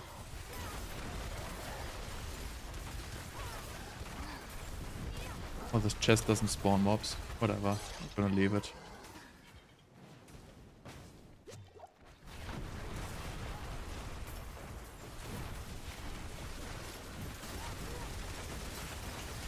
What? He's still there?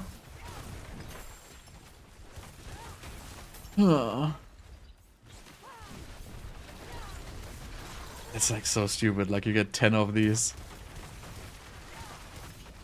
Is it hitting me?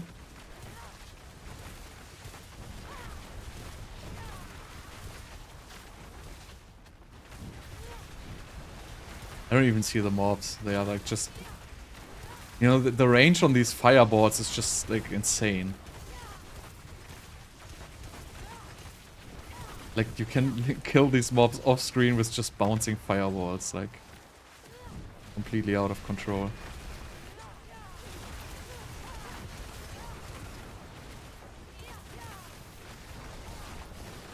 Wait, he's not dead? Oh. Oh, I cannot lose another stack. I cannot open the last chest. But I guess I'm gonna make it. Just like the little war splash, right? Okay. So yeah, I was missing out big time on the chest. Pretty sad, man. So now I can open all of them. So they don't drop pearls, right? So they just drop like random stuff. So, like, now I have the problem, I have to pick up all this stuff, right? Like, is it even beneficial? Like, I'm just gonna, like, do way less dungeons and get way more stuff I don't want.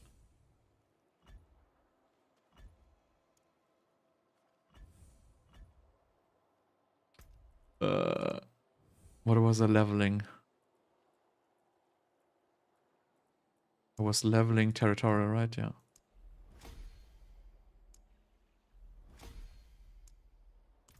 But yeah, like, it's like, I don't know, it's like mind-blowing. You get like 10 of these, like, how, like, they make stuff like so easy, basically.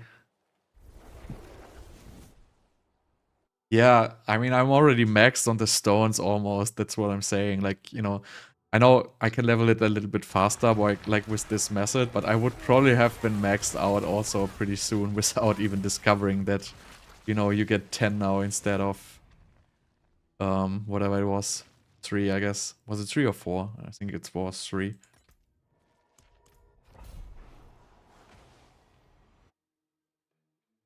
But, I mean, like, when the patch hits, like, the patch notes were not out. Like, I was on the official patch notes page, and there was no patch notes. So I didn't check in again. So is there, like, patch notes right now? Or is it still, like, secret patch? Which is, like, just published somewhere on Twitter or so.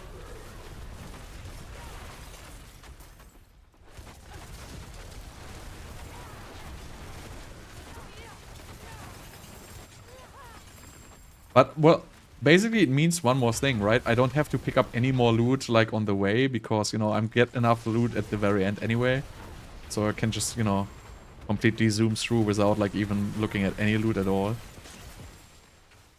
Because why would I, like, you know, look at loot, like, while I'm killing mobs if I can just, you know, decide what loot I want to get at the very end. Like, I still gotta pick up some loot because I need, like, certain items for my other build. Which I still didn't find until now.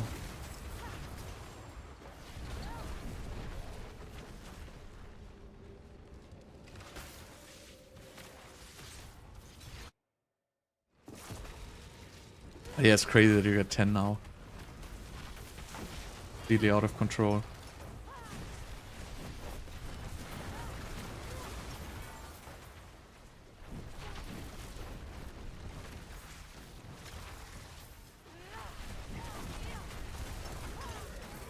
It's like, it's not understandable to me, because, you know, they make this mechanic with the whole traps. And they say, you know, you gotta spend your pearls, so, you know, you can get extra rewards at the very end. And then they will like, oh yeah, by the way, now it actually doesn't matter, because you know what? You get like 2 pearls at the end, and 2 pearls give you 20 stacks, so even if you're like a complete moron, you will probably be able to, you know, get through it with like 20 stacks.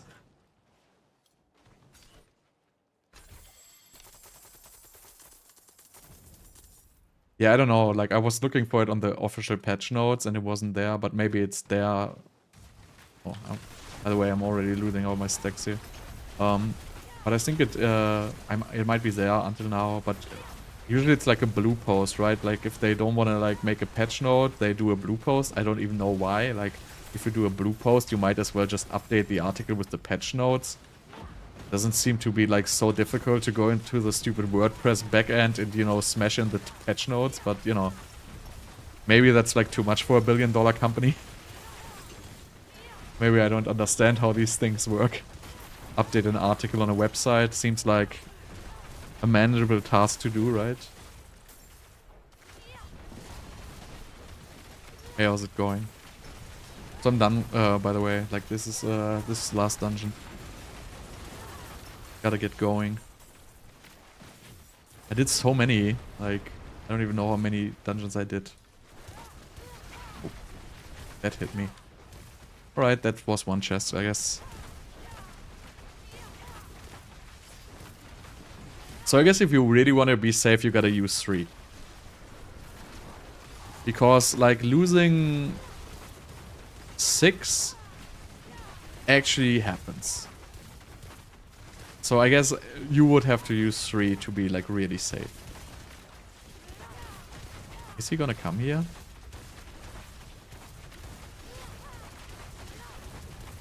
Am I actually damaging him in the suppressor? Something is dealing damage to him. I don't know what.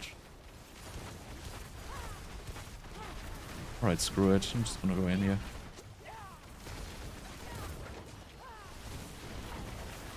See, this is like making me wanting to avoid the traps, and I'm like playing terrible while doing this.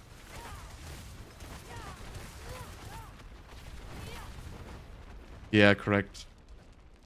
That's what I'm saying. Like, if you really want to be safe.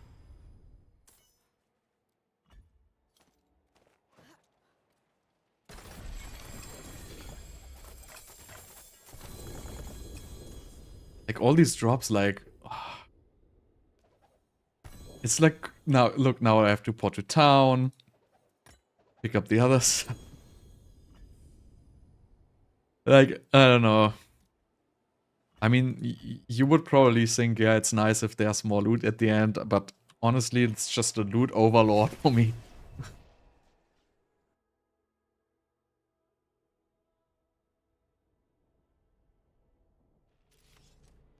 Yeah, but anyway, I have to level up my Glyph. Don't forget, level up Glyph.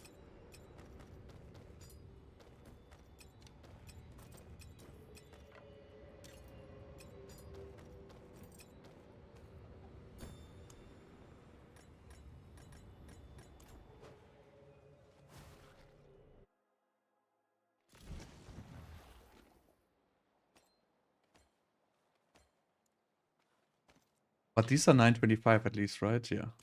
So that's the only thing they could, like, they didn't fail completely. So these are actually 925s.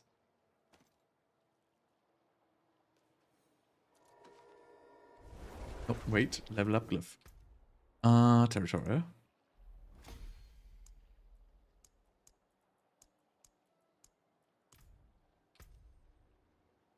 So, by the way, how many auras do I have, like, access right now? Minus 30. Right, so I'm still, like, pretty much alright.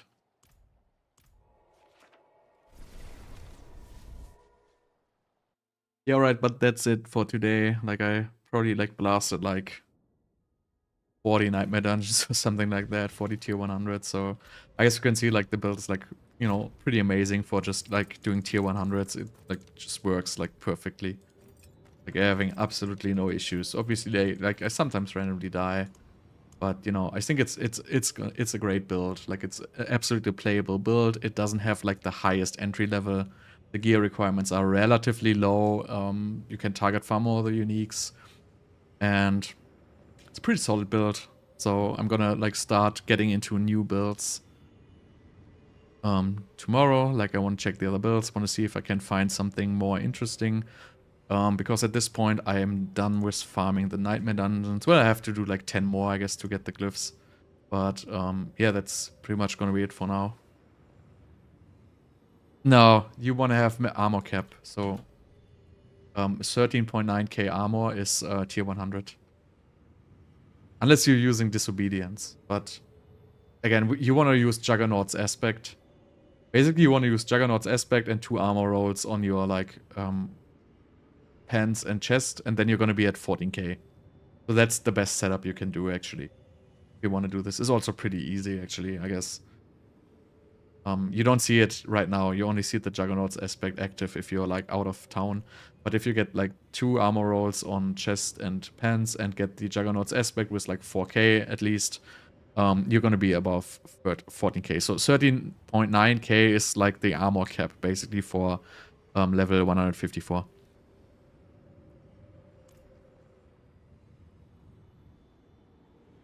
Anyway, like, thanks for watching. Like, hope you like the build.